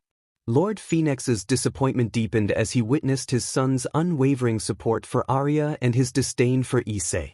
He understood the importance of family loyalty, but Riser's behavior was not only disrespectful but also detrimental to the unity of their house. Issei, no longer willing to tolerate Riser's insults and the disdainful comments towards him and the Phenex family, retorted with a cold, cutting voice. His green eyes narrowed to slits as he unleashed his own barrage of insults, directed squarely at the Phenex house. Riser Phenex, Issei began, his tone icy, you talk about honor and reputation, but what honor is there in bullying and tormenting someone weaker than you? Your family's so-called prestige means nothing when it's built on the suffering of others. Lord Phenex, though still displeased with Riser's behavior, listened silently as Issei continued to speak. Issei's words cut deep, and he had clearly reached the limits of his patience. You, Issei pointed at Riser, his voice filled with contempt, are nothing more than a pompous, self-centered brat who believes he's entitled to everything. Your arrogance is insufferable, and it's no wonder you're despised by many. Issei didn't stop there. He turned his attention to the Phenex family as a whole, his words biting and unapologetic. As for the Phenex family, he continued, you may have noble blood, but that doesn't make you superior. True strength and honor are earned through actions, not inherited titles. Lady Phenex, incensed by Issei's insults and unyielding in her loyalty to her family, couldn't contain her rage any longer. Her face flushed with anger, and her voice trembled with fury as she directed her ire at Issei. How dare you, you low-class filth, she spat out, her words a venomous hiss. You have no right to insult my family and children in such a manner. Lord Phenex, though he understood the severity of the situation, attempted to intervene and calm his wife. My dear, please, he implored, his voice soothing, let us not escalate this further. We must find a resolution. However, Lady Phenex's anger raged unabated, and she ignored her husband's pleas. Resolution, she scoffed, her eyes locked onto Issei with unrelenting intensity. This wretched devil dares to disrespect us, and you speak of resolution? He must pay for his insolence. Issei, equally unyielding, didn't back down. I'll pay for nothing, he retorted, his voice unwavering. I've had enough of your family's arrogance and mistreatment. You can't hide behind your noble blood forever. The room, engulfed in a storm of emotions and heated arguments, was suddenly brought to an abrupt and tense silence as Sirzechs Lucifer, the Maou himself, intervened with a display of his overwhelming power. His presence was undeniable, and the pressure in the room was palpable. Enough! Sirzechs thundered, his voice commanding and authoritative, causing everyone present to cease their words and actions instantly. His eyes bore into each individual, demanding their attention. With an air of solemnity, Sirzechs turned his attention towards Issei. He bowed his head deeply, a gesture of sincerity and remorse, and spoke with a voice that carried the weight of his authority. Issei Hyoudou, he began, I offer you my sincerest apologies for the mistreatment you endured at the hands of the Phenex family and my sister, Rias Gremory. Issei, taken aback by Sirzechs' unexpected apology, remained silent as he listened intently. Sirzechs continued, his voice tinged with regret, I allowed my sister to become spoiled and did not intervene when she mistreated you. I also failed to address the issue of Thomas Phenex's bullying, and for that, I am deeply sorry. The room was filled with a heavy atmosphere as Sirzechs took full responsibility for the actions of his family and himself. It was a rare and profound moment of humility from the Maou, a stark departure from his usual composed demeanor. I promise you, Sirzechs continued, that I will ensure justice is served, and the mistreatment you endured will not go unpunished. I will also work to rectify the behavior of my family members. Issei, overwhelmed by the unexpected turn of events and Sirzechs' heartfelt apology, began to panic. Please, he stammered, don't apologize for Rias's mistakes. It's not your fault. Issei's panicked plea for Sirzechs not to apologize was met with a gentle but determined response from the Maou. Issei, Sirzechs said with sincerity, I understand your reluctance, but it is important to acknowledge the mistakes made. Please, allow me to make amends. Issei, though still feeling guilty about the situation, nodded reluctantly, realizing that Sirzechs was genuinely trying to right the wrongs. Lord Phenex, however, was puzzled by Sirzechs' mention of Thomas bullying Issei and sought clarification. "What do you mean by Thomas bullying Issei?" he inquired, a sense of concern and disbelief in his voice. Sirzechs sighed regretfully before explaining. Thomas Phenex's mistreatment of Issei extends beyond recent events. Even during their childhood and their time at Kuoh Academy, Thomas was known to bully and mistreat Issei. Akeno, who had been a witness to some of these events, nodded in confirmation. "It's true," she said softly. "I saw Thomas bullying and even physically assaulting Issei at Kuoh Academy. Issei was subjected to a lot of unjust treatment." Lord Phenex, horrified by the revelation of his son's behavior, hung his head in shame. "I had no knowledge of this," he admitted, his voice heavy with remorse. "I apologize, Issei, for my son's actions. This is inexcusable." As Ajuka Beelzebub, the second strongest devil and the current Maou Beelzebub, entered the room, a sense of gravity filled the air. He was known for his exceptional intelligence and had played a significant role in creating the evil peace system for the devil nobility. Ajuka was also a close friend of Sirzechs, and his presence in this situation carried significant weight. With his distinctive green hair and a handsome face, Ajuka's arrival drew the attention of everyone in the room. His grave expression further heightened the tension as he approached Sirzechs, carrying the test results that had been requested from Issei's blood samples. Sirzechs, though surprised by Ajuka's somber demeanor, greeted his friend with a nod. "Ajuka, you're here. What have you found?" Ajuka's voice was measured as he replied, "I've conducted a thorough analysis of Issei Hyoudu's blood samples, and the results are concerning, Sirzechs." Ajuka Beelzebub's hand pressed against Issei's chest, his expression a mix of concern and confirmation. He let out a low, thoughtful groan before turning to Sirzechs with a decisive look in his eyes. "Sirzechs," Ajuka said, "my suspicions were correct. You must inform the Devil Council that they cannot continue to pursue punishment for Issei Hyoudou." The weight of Ajuka's words hung heavily in the room. The Devil Council's relentless pursuit of retribution against Issei had caused a great deal of turmoil and strife. Ajuka's revelation carried a significant implication, one that would challenge the Council's authority. Sirzechs, intrigued and perplexed, questioned, "Why, Ajuka? What has changed?" Ajuka allowed a small, satisfied smirk to briefly touch his lips before explaining. "Issei Hyoudou is no longer a devil. He no longer possesses the evil pieces in his body. He has become a human." Sirzechs, stunned by this revelation, couldn't contain his shock. "What?" he exclaimed, his voice echoing through the room. The implications of Issei's transformation from devil to human were profound, and it left everyone in the room in a state of disbelief. Sirzechs' disbelief hung in the air like a heavy fog as he grappled with the revelation that Issei Hyoudou had transformed from a devil into a human. His mind raced, trying to comprehend the implications of such a transformation. "How is that even possible?"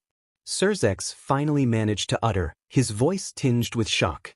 Ajuka, the ever-calculating and intelligent Maou Beelzebub, maintained his grave demeanor. He knew the answer to Sirzechs' question was not a simple one. "I have a rough estimate of how it happened," he admitted, his voice measured. "Issei," Ajuka began, his voice low and reassuring, "I need to ask you a crucial question. Do you possess holy magic?" Issei, caught off guard by the question, hesitated. The inheritance of holy magic from his formidable grandfather, Escanor, was a closely guarded secret. He glanced at the faces of those in the room, searching for a sign of trust. Ajuka, understanding the weight of Issei's dilemma, offered a promise of utmost discretion. "Issei," he said, his tone sincere, "you have my word that whatever you reveal in this room will not leave its confines."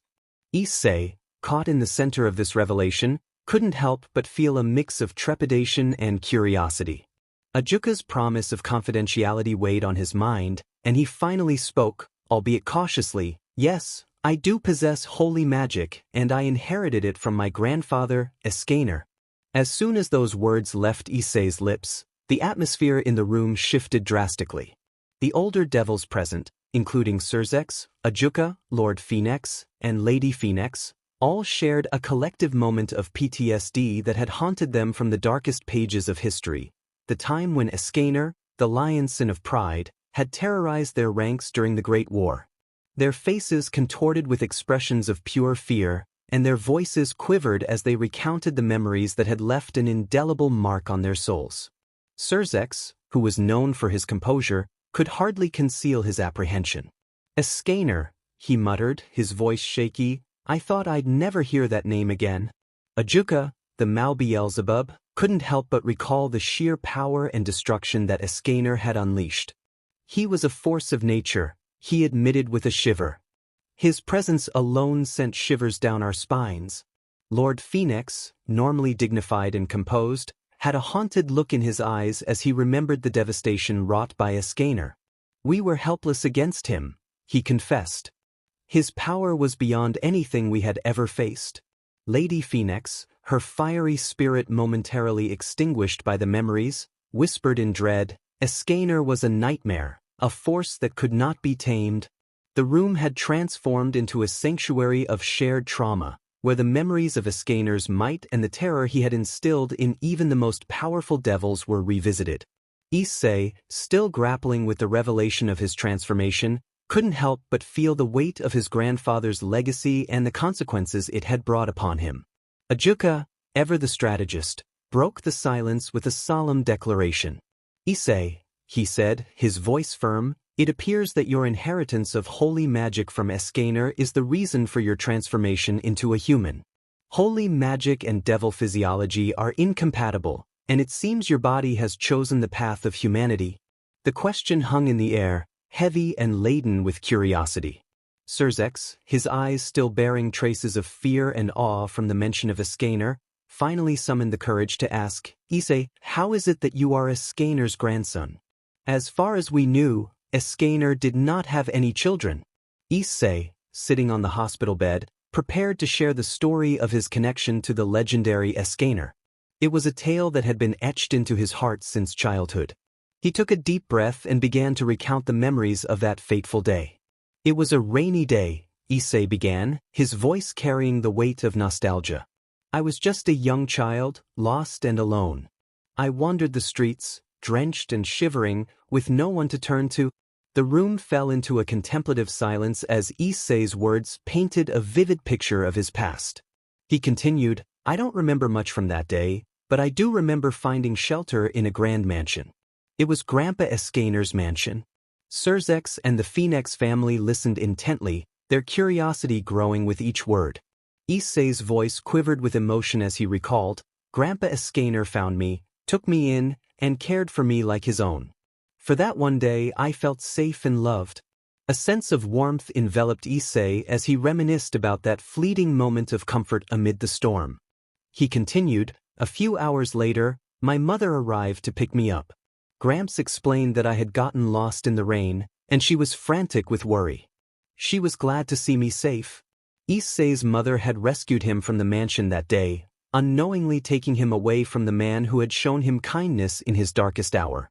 "Ever since then," Issei continued, his voice growing heavier with emotion, "Grandpa Escanor became like family to me. He was my adoptive grandfather, the one who cared for me when I had no one else." The room was filled with a solemn silence as Issei's words hung in the air. It was a story of a chance encounter, a single day that had left an indelible mark on his life. Issei's voice trembled as he recalled the final, heartbreaking memory he had of Escanor. "The last thing I remember of him is crying at his side, knowing that he was gone. He had protected me until the end." Tears welled up in Issei's eyes as he relived that painful moment. The room remained still, each person present touched by the depth of his connection to Escanor.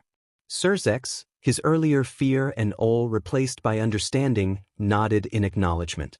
"Thank you for sharing your story, Issei. Escanor's legacy lives on through you." Rias Phenex, known for his arrogance and disdain for others, couldn't resist the urge to mock even in this solemn moment. He spoke in his trademark third person, his tone dripping with mockery. "Rias wonders," he began, a smug grin on his face, "if this Escanor fellow was truly as strong as they say. After all, if he perished so easily, he mustn't have been all that impressive. Issei, still emotionally raw from sharing his connection to Escanor, couldn't help but feel his anger rise at Riser's disrespectful words. His voice quivered with a mix of grief and frustration as he responded, "You know nothing about Grandpa Escanor. He was a true warrior, and his strength was beyond anything you can imagine." Riser, undeterred by Issei's retort, continued to mock. "Oh, Riser is sure he was a real powerhouse. But if he's gone, then what's the point of all that strength?" Issei's fists clenched in anger as he shot back. "Strength isn't just about how long you live. It's about what you do with the time you have. Grandpa Escanor used his strength to protect others and make a difference in this world. That's more than I can say for some." Sirzechs, usually a picture of composure, couldn't hide his irritation at Riser's disrespectful attitude. His voice took on a stern tone as he addressed the arrogant devil. "Riser Phenex, show some respect for the deceased. Escanor was a legendary figure, and his strength was renowned throughout the realms." Riser, undeterred, replied with a scoff, "Respect is earned, not given. And from what Riser hears, this Escanor fellow didn't earn much." Lord Phenex, who had been silent for most of the discussion, finally spoke up. His voice carried a weight of authority as he said, "Riser, your disrespect is unwarranted. Regardless of your personal opinions, we are here to honor Issei's connection to Escanor, not to belittle it." Riser's smirk wavered slightly under the weight of his family's disapproval, but he couldn't resist one final jab. "Well, Riser supposes that even legends have their limits." Riser, never one to let an opportunity to taunt slip away, decided to take it a step further. He unleashed a cruel and mocking tirade against Escanor, pushing the boundaries of decency. "Riser wonders," he said with a malicious grin, "if this Escanor fellow's strength was as mighty as they say, why did he succumb to death so easily? Perhaps he was just a feeble old man pretending to be a legend." Issei's reaction was unlike anything anyone in the room had seen before. His eyes, once filled with a fiery determination, turned cold and lifeless. He went completely silent, his expression devoid of emotion. It was a chilling transformation that sent shivers down the spines of everyone present. Sirzechs, Lord Phenex, and even Arya Phenex were taken aback by the sudden change in Issei. They had expected him to react with anger or defiance, but this eerie silence was unsettling. Riser, reveling in the discomfort he had caused, continued his cruel taunts. Riser supposes even legends can crumble when faced with the inevitability of death. It's rather pathetic, really. Issei's silence persisted, his gaze fixed on a distant point as if he had retreated into some inner void. The room grew heavy with tension, and no one dared to speak. It was as if something had broken inside Issei, leaving behind only a hollow shell.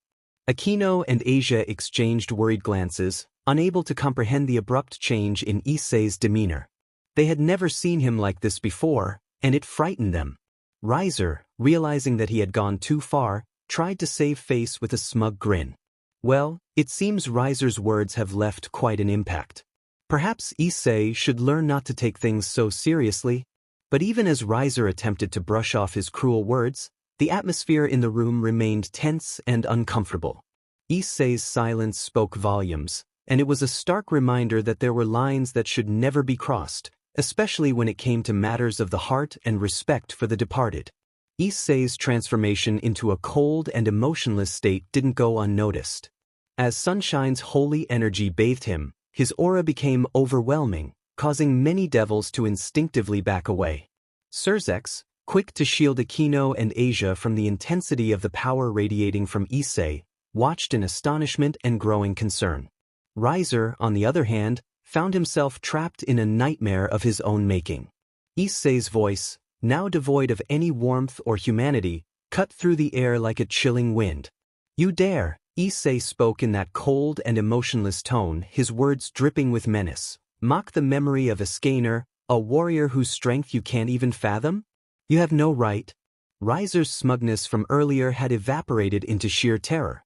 He had crossed a line he couldn't comprehend, and Issei's transformation into something beyond human comprehension shook him to his core. Issei continued, each word carrying the weight of his anger and the power of sunshine. You, Rias Phenex, are nothing compared to the legacy of Escanor. Your arrogance blinds you to the reality of true strength. As Issei spoke, beams of intense holy energy emanated from him, forming a radiant and blinding aura. His eyes, once lifeless, now burned with an otherworldly fire that seemed to pierce through Riser's very soul. Riser stammered, his bravado shattered, I didn't mean, but Issei didn't let him finish. He raised his hand, and a surge of holy energy gathered around it, forming a scorching sphere of power. Enough, Issei declared, his voice resonating with authority.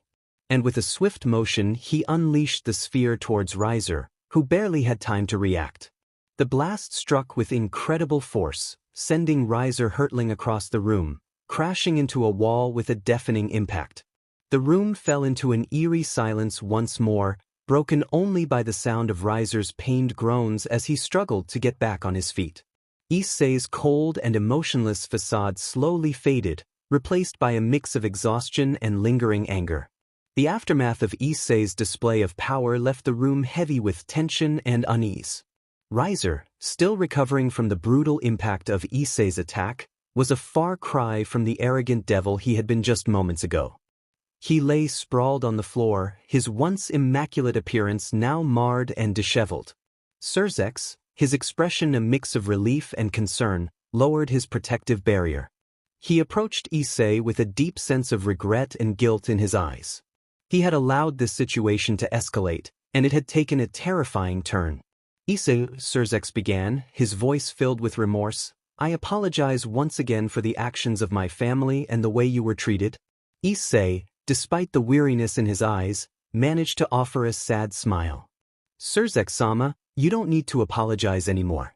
What's done is done. Akeno and Asia, who had been watching the entire ordeal with a mixture of fear and concern, now joined Issei.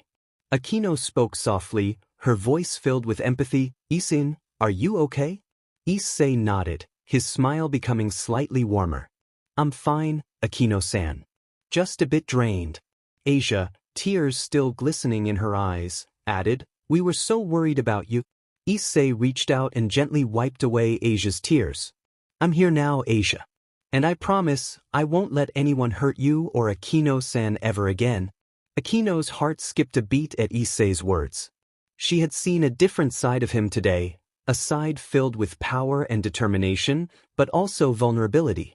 She couldn't help but admire his strength, both physical and emotional. Sirzechs, though relieved that the situation had been defused, couldn't shake off the guilt that gnawed at him. He had been a negligent older brother to Rias, but he was determined to make amends. Ian, Sirzechs said earnestly, I promise you that I will do everything in my power to ensure your safety from now on. No one will harm you or your friends again. Issei appreciated the sincerity in Sirzechs' words. He had come to understand that not all devils were like Rias or her family. There were those who genuinely cared, like Akeno, Asia, and apparently, Sirzechs himself. Thank you, Sirzechs-sama, Issei replied with a nod. I believe you, and I appreciate your support. Arya Phenex, who had been watching the exchange in silence, couldn't help but feel a twinge of guilt. Her reckless actions had triggered this entire chain of events, and she had endangered not only herself but her family's standing as well. Lord Phenex, still trying to comprehend the revelations about Issei's heritage and the implications it had for the devil community, sighed deeply. We have much to discuss and consider, he admitted, but for now, let us focus on ensuring Thomas's recovery and addressing the issues within our family. Riser, who had finally managed to sit up, looked disheveled and humbled. He avoided eye contact with Issei, a stark contrast to his earlier arrogance. The events of the day had left an indelible mark on him. Issei's gaze, though weary, was compassionate as he looked at Riser. I hope you've learned a valuable lesson today, Rias Phenex. Strength isn't just about power, it's about how you treat others. Riser, chastened, nodded silently. He had been forced to confront the consequences of his actions, and it was not pretty at all. Issei's voice carried a mix of vulnerability and sincerity as he spoke. The room had fallen into a contemplative silence, and all eyes were on him, including Risers, who listened with newfound humility. You know, Issei began, his gaze distant as he reminisced, I thought I would never be appreciated by anyone else other than my mom and dad. I was just a stupid young pervert with an obsession for boobs, even when I was a child. Most people dismissed me as a perverted nuisance, but my parents, they didn't care about that. To them, I was their miracle, their child. Akeno and Asia listened intently, their hearts going out to Issei as he shared a part of his past that he had rarely spoken about. Issei continued, his voice wavering slightly with emotion, but Gramps, he was different. Instead of berating me like others, he tried to understand why I acted the way I did. He never judged me for being who I was, and he gave me proper guidance on how to treat women with respect. Sirzechs nodded in understanding. He could sense the deep connection Issei had with his grandfather, Escanor, and how the old man had played a pivotal role in shaping Issei's character.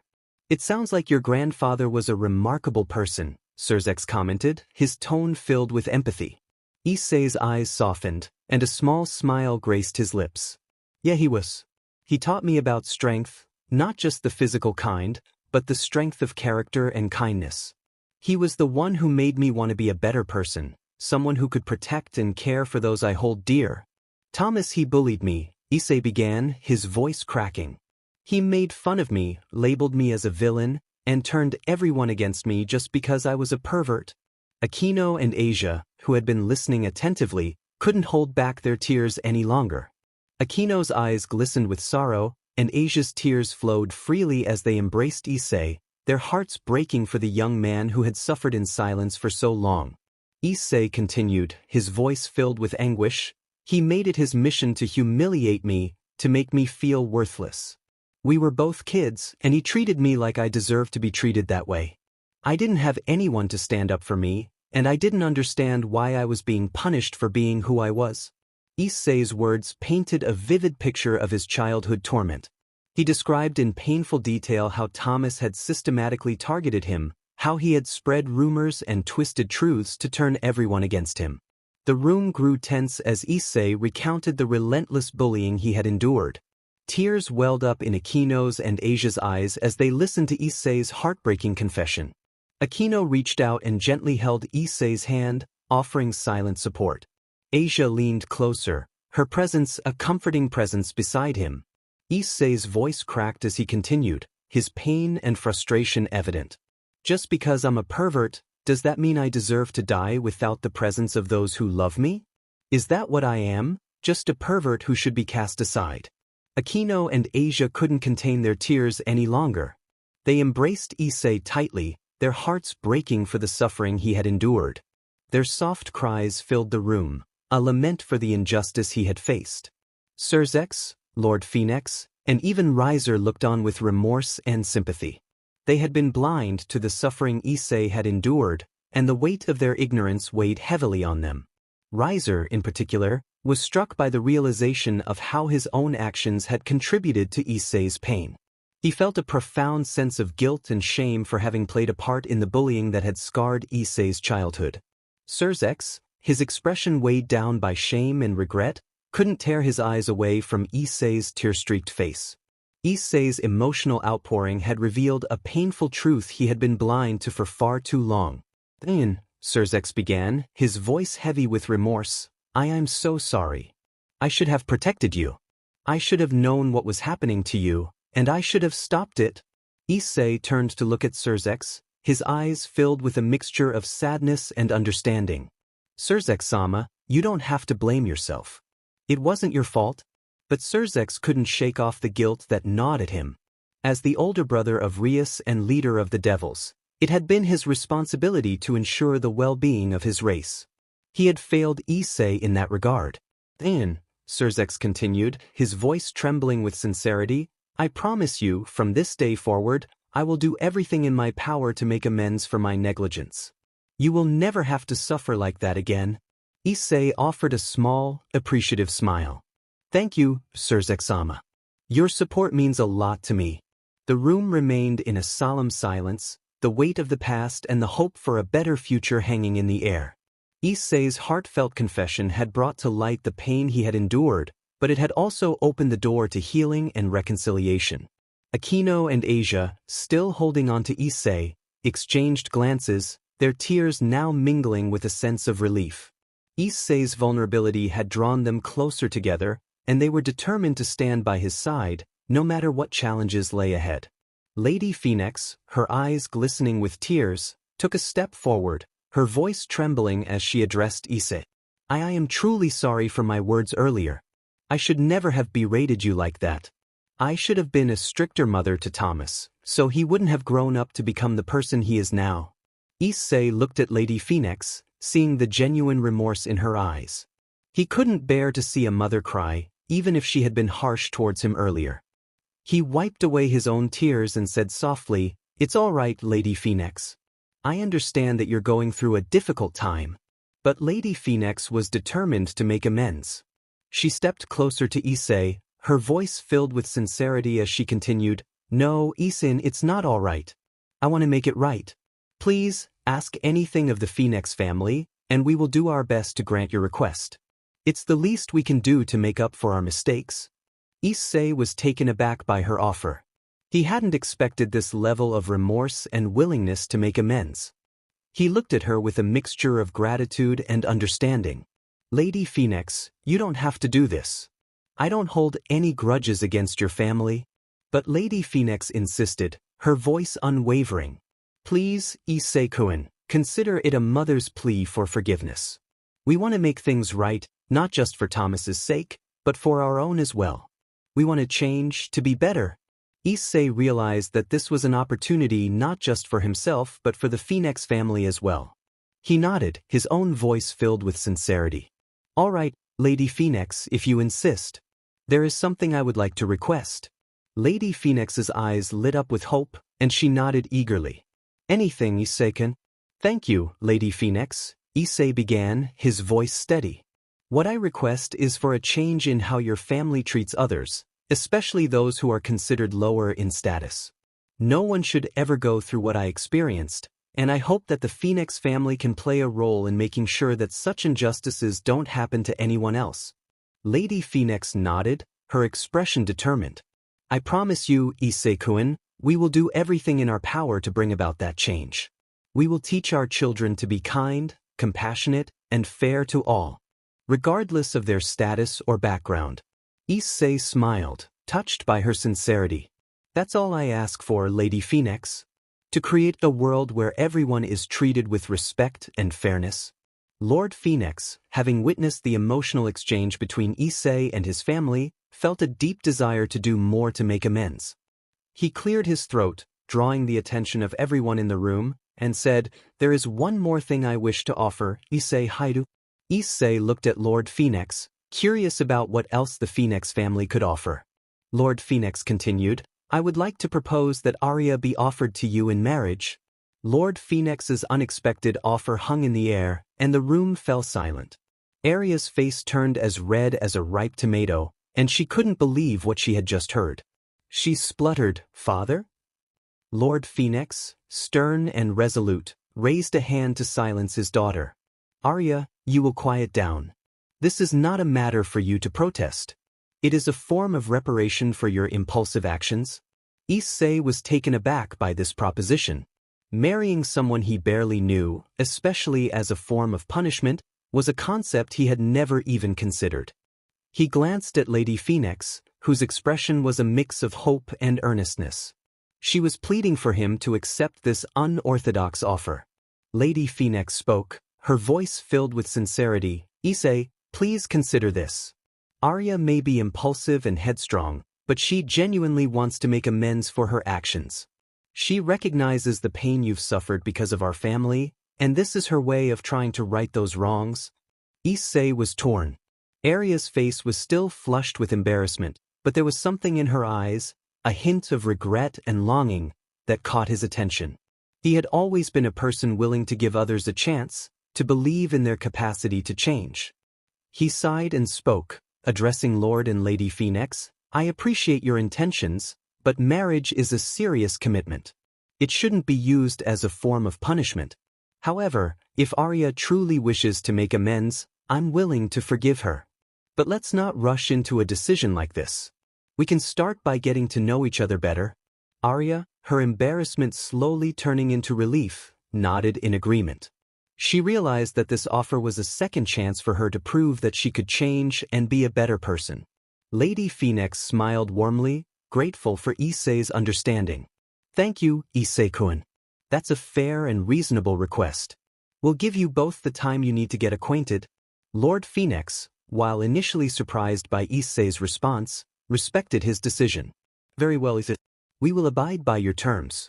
Arya, you will have to prove yourself not only to Issei but to our family as well. Issei, always considerate of the consequences of his actions, couldn't help but raise a crucial question. What if Thomas wakes up and protests against this? I mean, he is your son, and I wouldn't want to create further conflicts within your family. Lord Phenex and Lady Phenex exchanged solemn glances. It was a question they had been dreading but knew they had to face eventually. Lady Phenex spoke first, her voice filled with determination. Issei, we have allowed Thomas to behave recklessly for far too long. His actions, especially his treatment of you, have gone unchecked. If he wakes up and protests, we will have to make it clear that his behavior will no longer be tolerated. Lord Phenex nodded in agreement, his expression firm. You see, Issei, we have failed as parents in allowing our son to become such a bully. It's time we take responsibility and ensure that he understands the gravity of his actions. If necessary, we will punish him and make him understand the consequences of his behavior. Issei appreciated their honesty and willingness to confront the issue head-on. He didn't want to be the cause of further discord within their family, but he also knew that tolerating Thomas's actions would only perpetuate the cycle of mistreatment. Thank you for being honest with me, Issei said sincerely. I hope Thomas can change for the better too. Everyone deserves a chance to grow and become a better person. Lady Phenex smiled warmly at Issei's compassionate words. Issei-kun, you truly have a kind heart. We will do our best to guide our son onto a better path, just as you've shown us the way to be better as well. Sirzechs, with a warm smile, continued, Issei, I have one more thing to propose. I would like you, Akeno, and Asia to take a vacation to America. You've all been through so much, and you deserve some time to relax and enjoy yourselves. Issei blinked in surprise at the unexpected offer. America? That sounds incredible, but why? Sirzechs chuckled. Well, for one, it's a beautiful place with many exciting things to see and do. But the main reason is this. It would be a perfect opportunity for you and Arya to get to know each other better. If she is to be married to you, it's important that you both have a chance to bond and understand each other. Arya, who had been listening quietly, blushed at the suggestion but didn't voice any objections. She understood the importance of building a connection with Issei, especially after the events that had transpired. Issei, after a moment of consideration, smiled and nodded. That sounds like a great idea, Sirzechs-sama. Akeno-san, Asia, what do you think? Akeno beamed. I think it's a wonderful idea, Issei. A vacation to America sounds like a dream come true. Asia, her eyes sparkling with excitement, agreed wholeheartedly. Yes, Issei. I'd love to go on a vacation with you. Sirzechs was pleased with their positive responses. Excellent. I'll make the necessary arrangements for your trip. It will be a fantastic opportunity for all of you to relax and strengthen your bonds. Just remember to have fun and make the most of it. As Sirzechs suggested the idea of a vacation to America, Akeno's expression took an unexpected turn. Her usual serene demeanor transformed into a mischievous smile that sent shivers down Issei's spine. She declared in a sultry tone, Issei, the one who will marry you first is me, without a doubt. Arya can come in later, if she wishes. Arya, who had been relatively quiet until now, clenched her fists and glared at Akeno. What? Who do you think you are, Akeno Himejima? Asia, caught in the middle of this brewing storm, looked from one girl to the other, her eyes wide with fear. She stammered, maybe we should talk about this calmly. But Akeno and Arya were beyond listening to reason at this point. They were locked in a fierce battle of wills over Issei, their voices rising with each passing second. Akeno's smile grew wider, and she purred, Issei-kun, don't you agree that we make a lovely couple? Issei, now thoroughly frightened, tried to defuse the situation. Ladies, please, let's not fight over this. We can find a solution that makes everyone happy.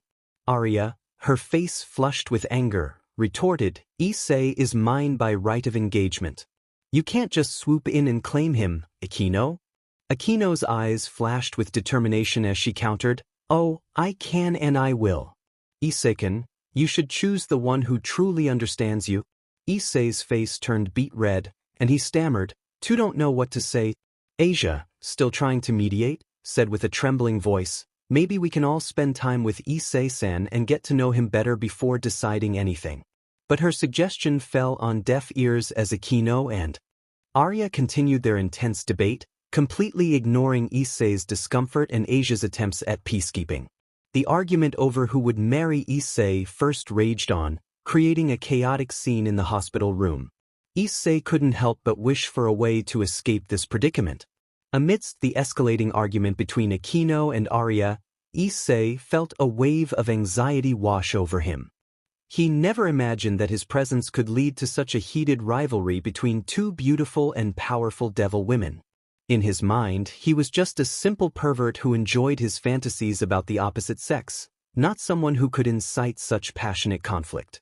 As the two girls continued to exchange heated words, Issei turned his attention to Asia, who was caught in the middle of this chaos. Her face was a mix of worry and confusion, and her hands trembled slightly. Issei reached out and gently placed a hand on her shoulder, offering what little comfort he could muster in this situation. It's going to be all right, Asia, Issei whispered, his voice tinged with uncertainty. Don't worry about their argument. We'll figure this out together. Asia looked up at Issei with tearful eyes and nodded. Issei-san, I just want everyone to get along. I don't like seeing them fight. Issei managed a weak smile. I know, Asia. We'll try to talk to Akeno and Arya and find a solution that makes everyone happy. But for now, let's focus on you getting better, okay? Asia nodded again, and Issei gently wiped away a tear that had escaped from her eye. He couldn't help but feel overwhelmed by the situation. He was just a high school student who had been thrust into the world of devils, angels, and fallen angels, and now he was at the center of a love triangle between two incredibly powerful and beautiful women. Meanwhile, in the background, Ajuka Beelzebub, the second strongest devil and the current Maou Beelzebub, watched the unfolding drama with a deadpan expression. He couldn't help but shake his head at the chaos that had erupted. Ajuka leaned over to Sirzechs and muttered, "You've started a war, my friend, and poor Issei may not come out of this unscathed." Sirzechs, his face a mix of guilt and regret, looked down at the floor. I know, Ajuka. I never should have mentioned Issei and Arya's marriage in front of Akeno. I didn't think it would lead to all of this. Ajuka sighed. Well, it's done now. We'll have to find a way to resolve this peacefully, or it could lead to even greater problems. And you, Sirzechs, might have to do some serious damage control. Sirzechs let out a dramatic sigh, realizing that he would indeed have to deal with more paperwork to resolve the Akeno-Arya Issei situation. He muttered to himself, I never thought being the Maou would involve so much paperwork. Ajuka patted Sirzechs on the back, trying to console his friend. There's Sirs. We'll get through this together. Just think of all the paperwork as a test of your leadership skills. Sirzechs gave Ajuka a weak smile. You always know how to find the silver lining, Ajuka. Meanwhile, Akeno and Arya's argument had escalated to the point where they were practically nose to nose, their faces contorted with anger and jealousy. It was a battle of wills between the two powerful devil women, and poor Issei felt like a helpless bystander caught in the middle of a storm. Akeno's eyes glowed with intensity as she declared, I won't let anyone take Issei-kun away from me, especially not some newcomer like you, Arya. Arya, equally determined, shot back. Issei is mine by the will of my father, and I won't let anyone else claim him. Issei, still trying to comfort Asia, couldn't help but sweat nervously. He whispered to Asia, This is getting out of hand, Asia. What should we do? Asia looked up at Issei, her eyes filled with worry. Maybe we should talk to them? Try to make them understand that we don't want to cause any trouble. Issei nodded in agreement. You're right.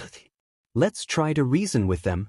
As Issei and Asia cautiously approached the bickering devil women, they could feel the tension in the room. It was as if lightning might strike at any moment.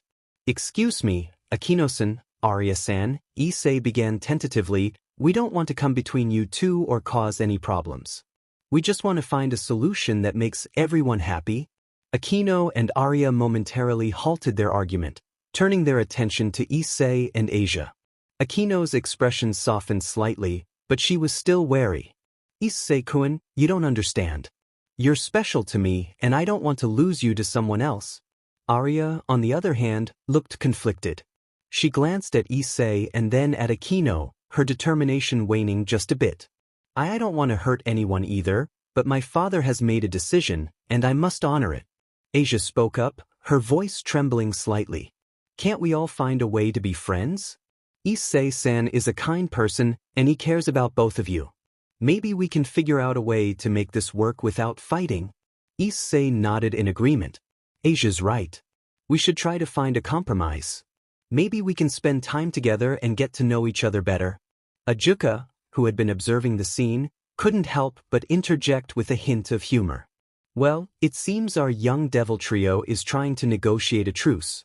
How adorable!"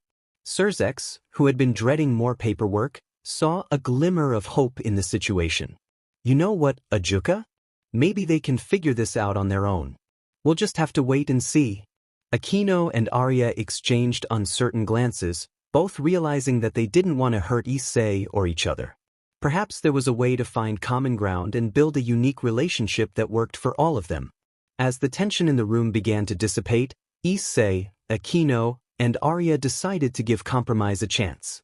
They would embark on a vacation together, hoping that spending time away from their familiar surroundings would help them bond and understand each other better. The plane soared through the sky as Issei, Akeno, Arya, and Asia were on their way to America. Arya and Akeno sat in their respective seats, not too far apart, but far enough to exchange disapproving glares. The tension in the cabin was palpable, and Issei sighed as he watched the clouds pass by outside the window. Meanwhile, Asia, who was sitting next to Issei, clung to his arm nervously. She felt the animosity between Akeno and Arya, and it made her anxious. Issei patted her hand reassuringly, trying to calm her nerves. As the flight continued, Issei's mind drifted back to a conversation he had with Sirzechs, the devil Maou, in his office before the trip. It had been a warning about the situation in America, where the Greek gods had established their domain. Issei remembered Sirzechs' words vividly. Flashback begins. "Issei," Sirzechs had said, his tone serious, "when you go to America, you need to be careful. The Greek gods have made it their domain, and they are known to be temperamental and selfish. They do not take kindly to intruders or those who disrupt their affairs." Issei had listened intently, realizing the gravity of the situation. He had asked, "What should I be careful of, Sirzechs-sama?" Sirzechs had continued, "There is a place in America called Camp Half-Blood. It is a camp for the children of the Greek gods. Be cautious when dealing with them. They have powers and connections that could make your stay in America more complicated if you cross them." Issei had nodded, understanding the warning. He knew that the Greek pantheon was known for their pride and unpredictability. Confronting them would be unwise, and Sirzechs' advice had left a deep impression on him. Flashback ends. Back on the plane, Issei couldn't help but worry about the potential encounters they might have with the children of the Greek gods. He turned to Akeno and Arya, who were still locked in a silent battle of glares. "Listen, you two," Issei began, trying to ease the tension. "We're going to America, and it's important that we get along. We don't want to cause any trouble, especially in a place where the Greek gods are known to be touchy." Akeno and Arya exchanged reluctant glances, realizing the wisdom in Issei's words. They both nodded in agreement, silently acknowledging that they needed to set aside their differences for the sake of a peaceful trip. Issei turned to Asia, who still clung to his arm.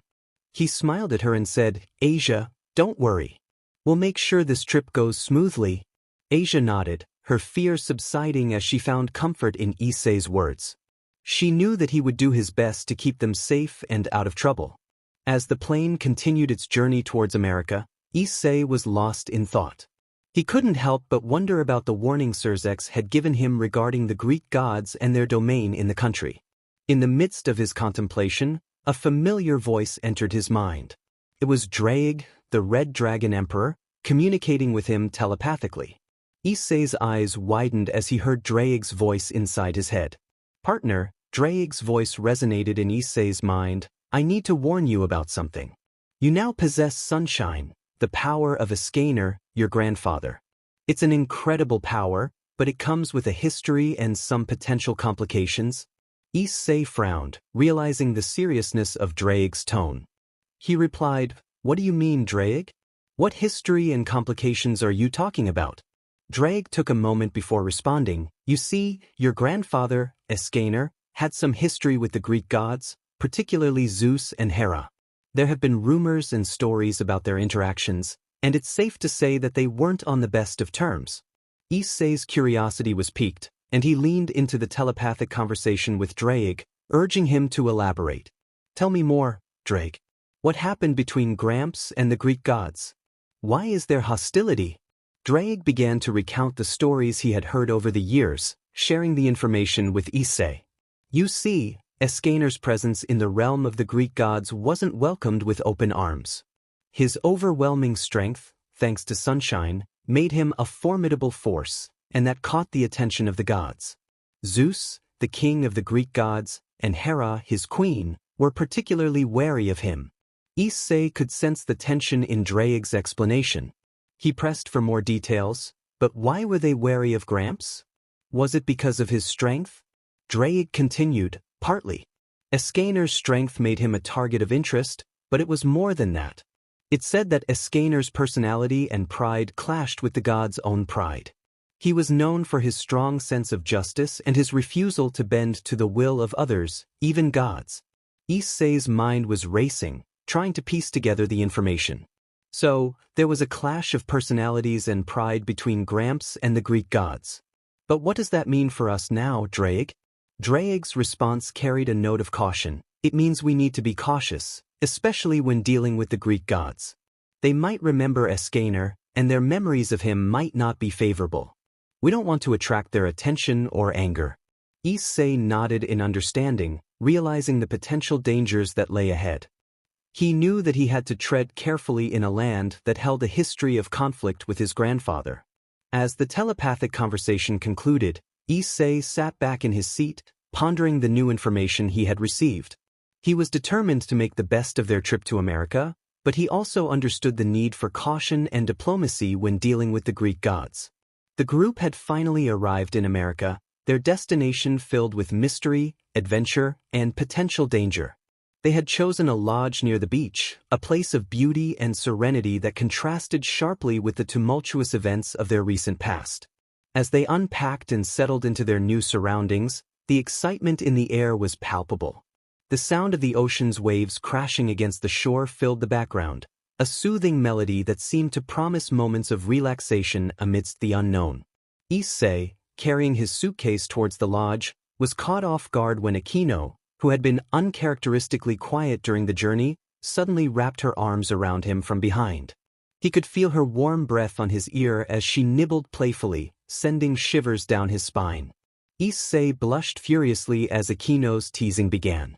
Akeno, what are you doing? He stammered, caught off guard by her sudden change in demeanor. Akeno's voice was sultry as she whispered into his ear, Oh, Issei, I couldn't resist any longer. The beach, the warm weather, and being so close to you, it's all so tempting. Arya, who had been observing the scene from a distance, felt a pang of jealousy shoot through her. She watched the interaction between Issei and Akeno with a mix of envy and irritation. Her feelings for Issei were undeniable, but she hadn't anticipated the competition she would face from Akeno. Issei, still trying to regain his composure, mumbled, Akeno, can't you save this for later? We have a lot to do, and we should focus on getting settled. Akeno pouted playfully but relented, stepping away from him. All right, Issei. But don't forget about it. We have all the time in the world, especially on this beautiful beach. Issei's heart raced as he realized the implications of Akeno's words. He was not oblivious to the affection Akeno had shown him, and her advances were becoming more frequent and open. At the same time, he couldn't help but be aware of Arya's presence and the feelings she harbored for him. Arya, who had been silent until now, finally approached the two with a forced smile. "It seems like you two are having a great time. I'm going to go explore the beach. Issei, would you like to join me?" Issei noticed the tension in her voice and the strained smile on her face. He didn't want to hurt her feelings, so he agreed, "Sure, Arya. Let's go check out the beach together." As they left the lodge and ventured towards the beach, Arya's jealousy and frustration were difficult to conceal. She tried to make small talk with Issei, but her heart wasn't in it. She was caught in a love triangle she hadn't expected, and it was taking a toll on her emotions.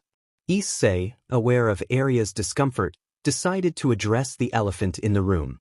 "Arya, I want you to know that I appreciate you coming with us on this trip. But I've noticed that things have been a bit complicated lately, and I don't want anyone to feel uncomfortable." Arya looked at Issei with a mixture of sadness and longing. "Issei, I can't help how I feel, and I don't want to come between you and Akeno. But I also can't deny my own emotions." Issei nodded, understanding the complexity of the situation. "Arya, I value our friendship, and I don't want anything to change that. Let's enjoy this trip together as friends and deal with whatever comes our way." Arya smiled, her eyes brightening with gratitude. "Thank you, Issei. That means a lot to me." The beach, with its golden sands and the gentle sound of the ocean waves, was the perfect destination for some relaxation and fun. The group, clad in their swimwear, made their way to the shoreline, ready to take a refreshing swim. Akeno, in her white bikini, exuded an air of confidence and sensuality, her long hair cascading down her back. She couldn't help but notice the effect she had on Issei and decided to have a little fun with him. She playfully twirled a lock of her hair and gave him a sultry smile. "Issei, are you okay? You seem a little flustered." Issei, with his hormones running wild, was doing his best to keep his composure. Asia, in her light blue bikini, looked adorable and innocent as ever. She giggled at Akeno's tease but avoided making eye contact with Issei. Arya, donning her red bikini, blushed at the attention and felt a flutter in her heart, secretly pleased by Issei's reaction. Issei, struggling to maintain his cool, stammered, "I'll be right back. I just need to, cool off a bit." With that, he made a hasty retreat to a different part of the beach, leaving the girls to exchange knowing glances.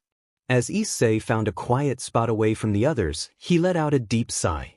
The sight of Akeno, Asia, and Arya in their bikinis had his heart racing and his thoughts in turmoil. He knew he needed to regain his composure, or he would risk embarrassing himself further. In his moment of solitude, Draig, his partner and the Red Dragon Emperor, couldn't resist teasing him telepathically.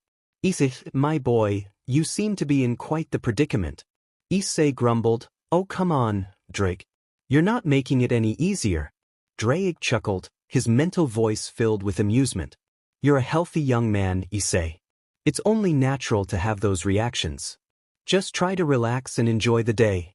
Issei appreciated Draig's attempt to lighten the mood, even if it did little to alleviate his embarrassment.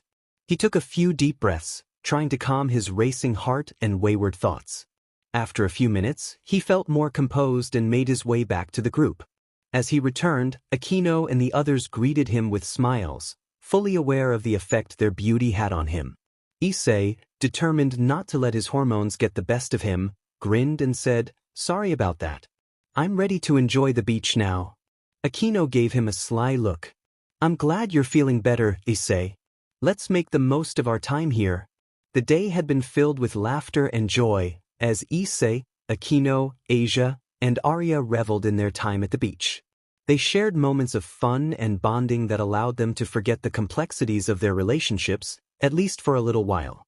The sun dipped lower in the sky, casting a warm glow over the scene as it became close to afternoon. As the group made their way back to their lodge, they were met with an unexpected encounter. Standing in front of their accommodation was a striking, muscular man with jet black hair, clad in a cool, casual outfit, and leaning nonchalantly against a sleek motorcycle.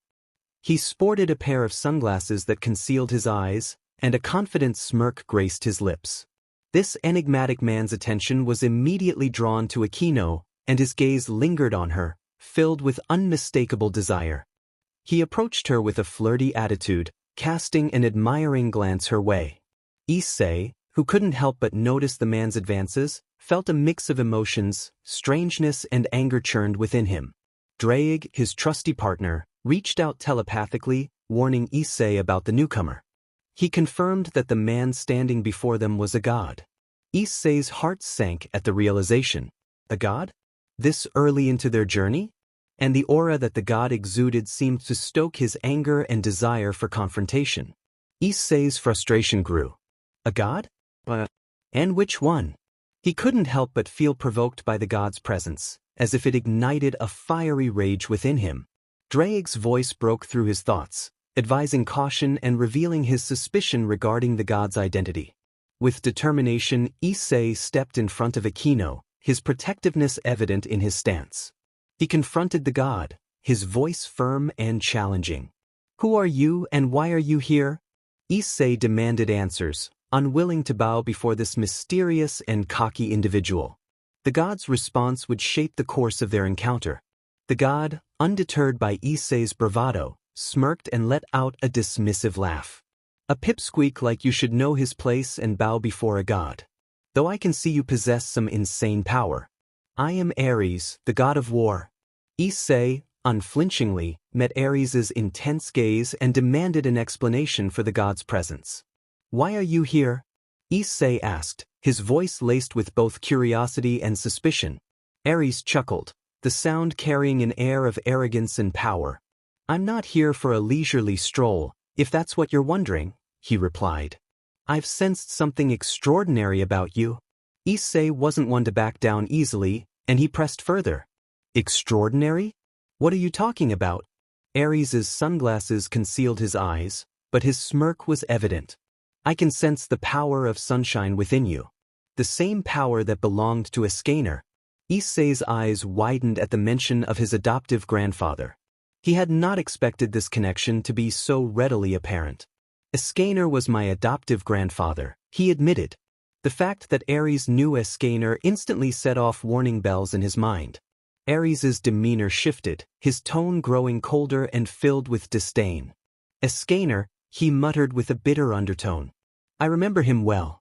Years ago, I crossed paths with that insufferable man. It was a fight that didn't even last a second.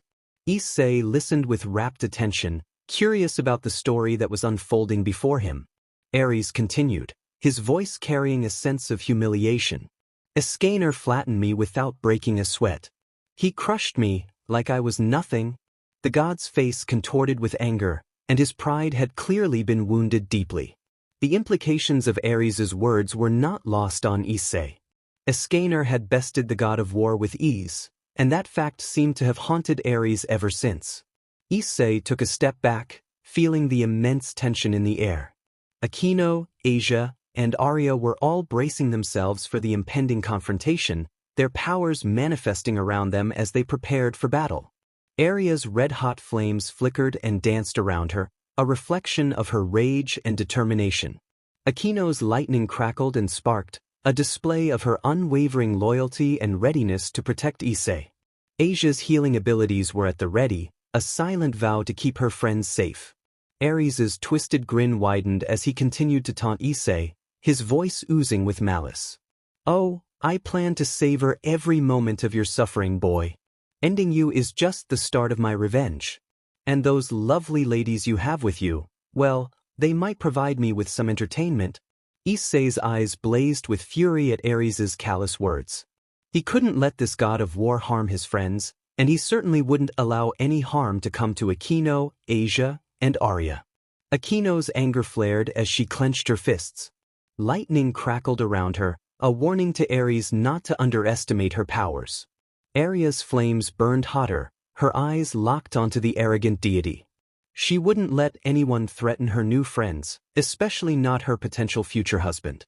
Asia's expression was a mixture of fear and determination. She might not have combat abilities like the others, but she was willing to do whatever it took to protect Issei and her friends. Issei stepped forward, his anger manifesting in a burst of fiery energy around him. You won't touch them, Aries. You'll have to get through me first. Aries' laughter was like a chilling echo, sending shivers down their spines. Ah, how valiant. But you see, I'm a god, and you are just a mere human, or so I thought. It seems you've inherited a little something from dear old Escanor. Aries' words struck a chord with Issei, who now understood the gravity of the situation. Escanor's legacy was not only a source of power but also a beacon for those who sought to settle old scores. Drake's voice echoed in Issei's mind, urging caution. Be careful that Aries is a formidable opponent. We can't underestimate him. Issei nodded mentally, knowing that the battle against a god would not be easy. Nevertheless, he couldn't back down, not when the lives of his friends were at stake. Akeno, her determination unwavering, took a step forward. We're with you, Issei. We won't let him harm us. Issei smiled, grateful for the unwavering support of his friends. Let's do this then. Aries, sensing their defiance, grew even more agitated. His fists clenched and his aura darkened. Enough talking. It's time for some divine punishment.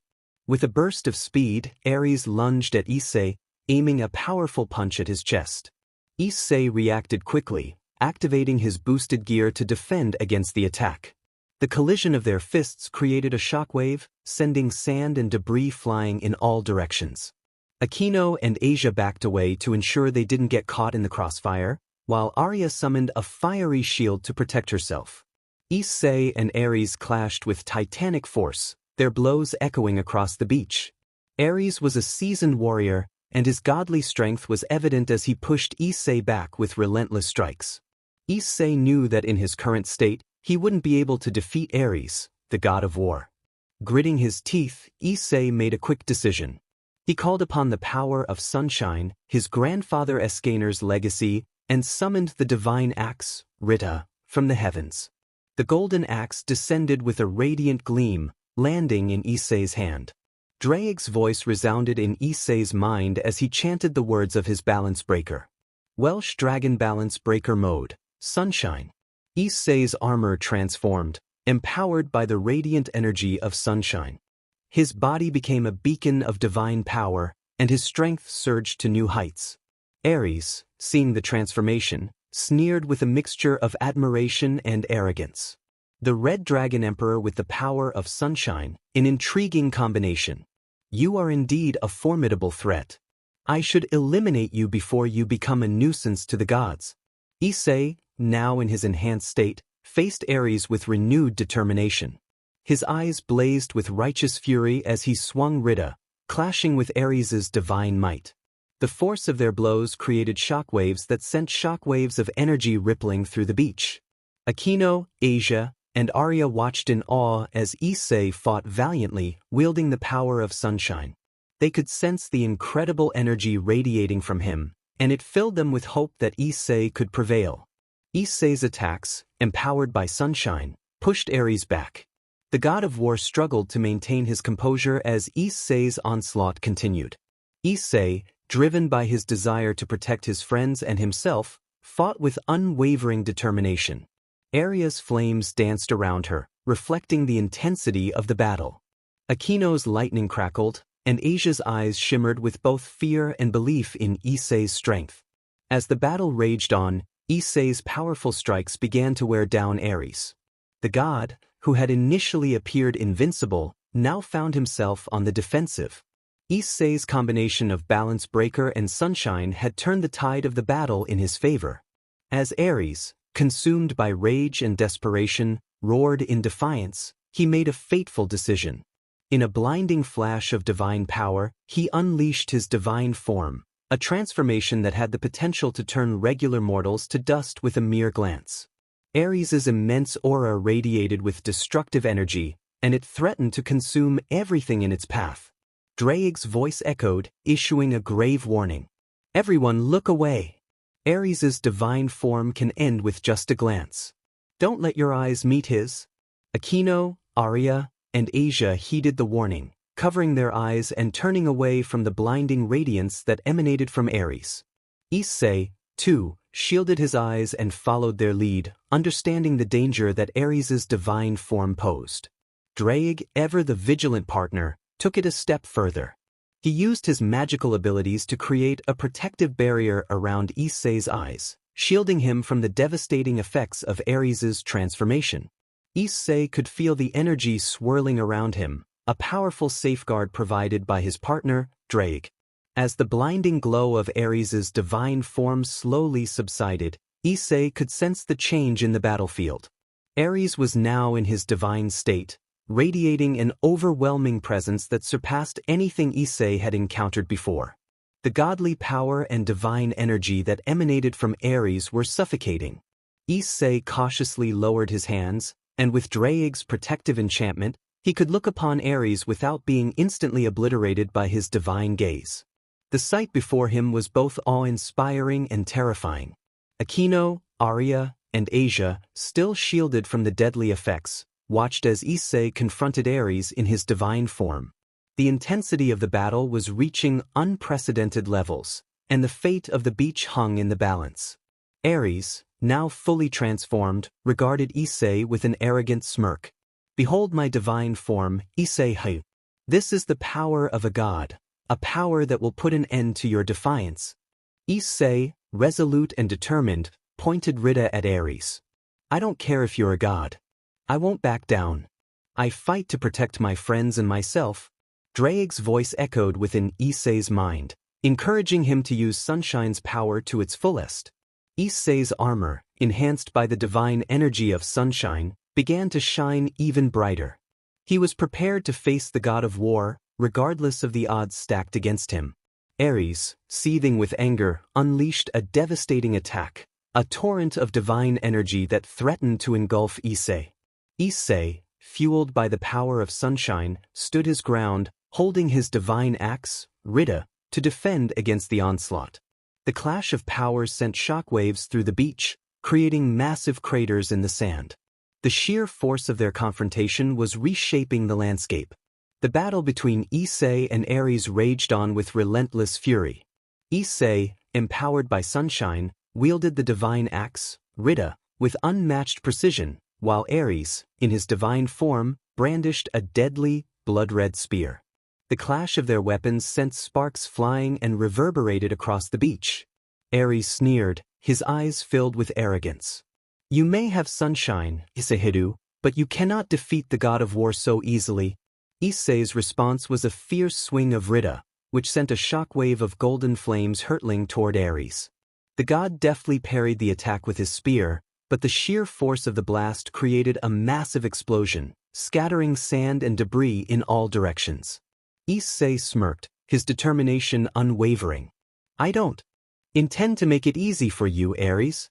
Their combat was a breathtaking display of power and skill. Issei's movements were fluid and precise as he swung Rita with a combination of grace and ferocity.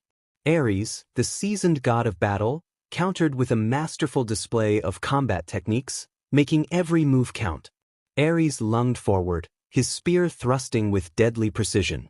Issei blocked the strike with Rita, the impact creating a shockwave that sent ripples through the air. The force of the blow sent Issei skidding back across the sand, but he quickly regained his footing. Issei grinned, his golden armor gleaming. "You're strong, Aries." Aries, unrelenting, pressed the attack.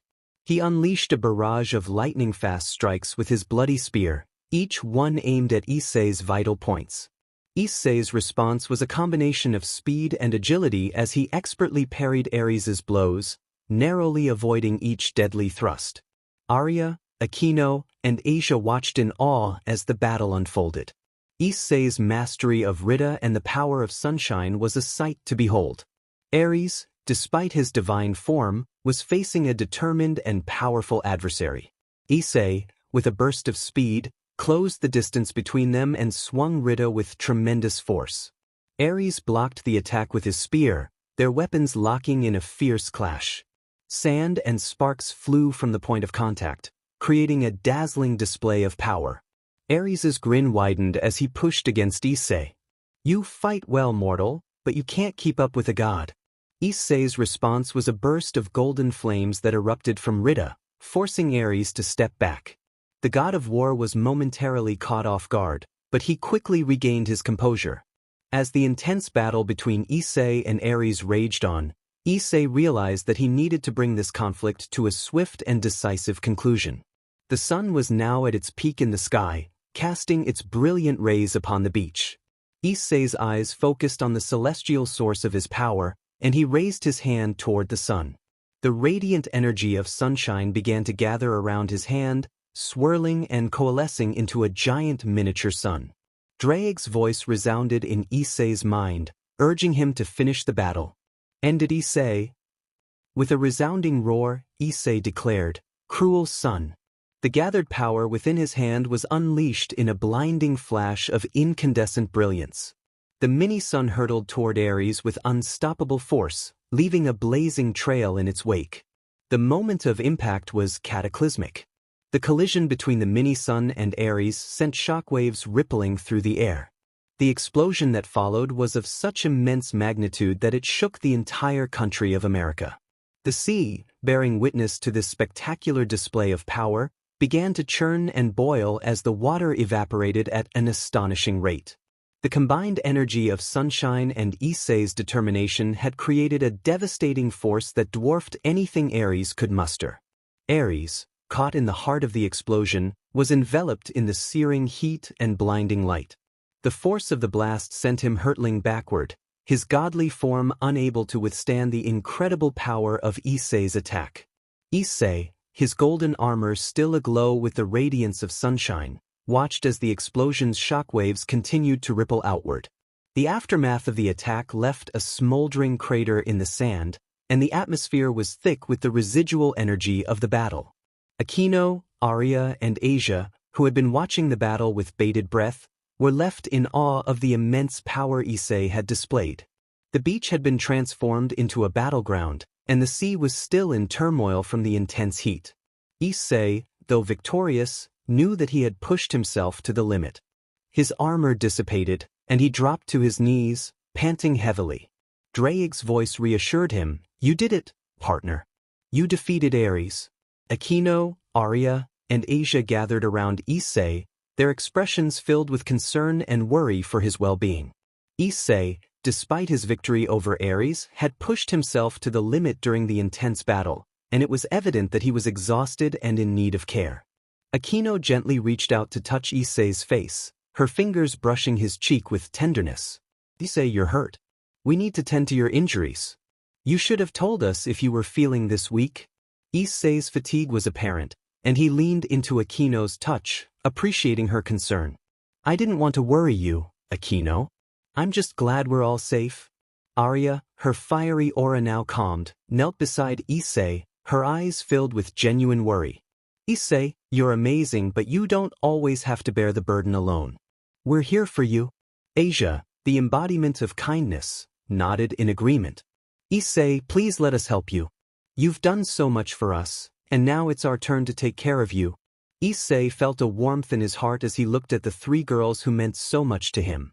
"Thank you, Akeno, Arya, Asia. I'm lucky to have you by my side." Akeno, Arya, and Asia began to tend to Issei's wounds, their gentle touch and caring gestures soothing his fatigue. As they worked together to help him recover, Issei couldn't help but feel grateful for the bonds they shared and the support they provided. Issei, lost in thoughts and grateful for the temporary escape from the academy,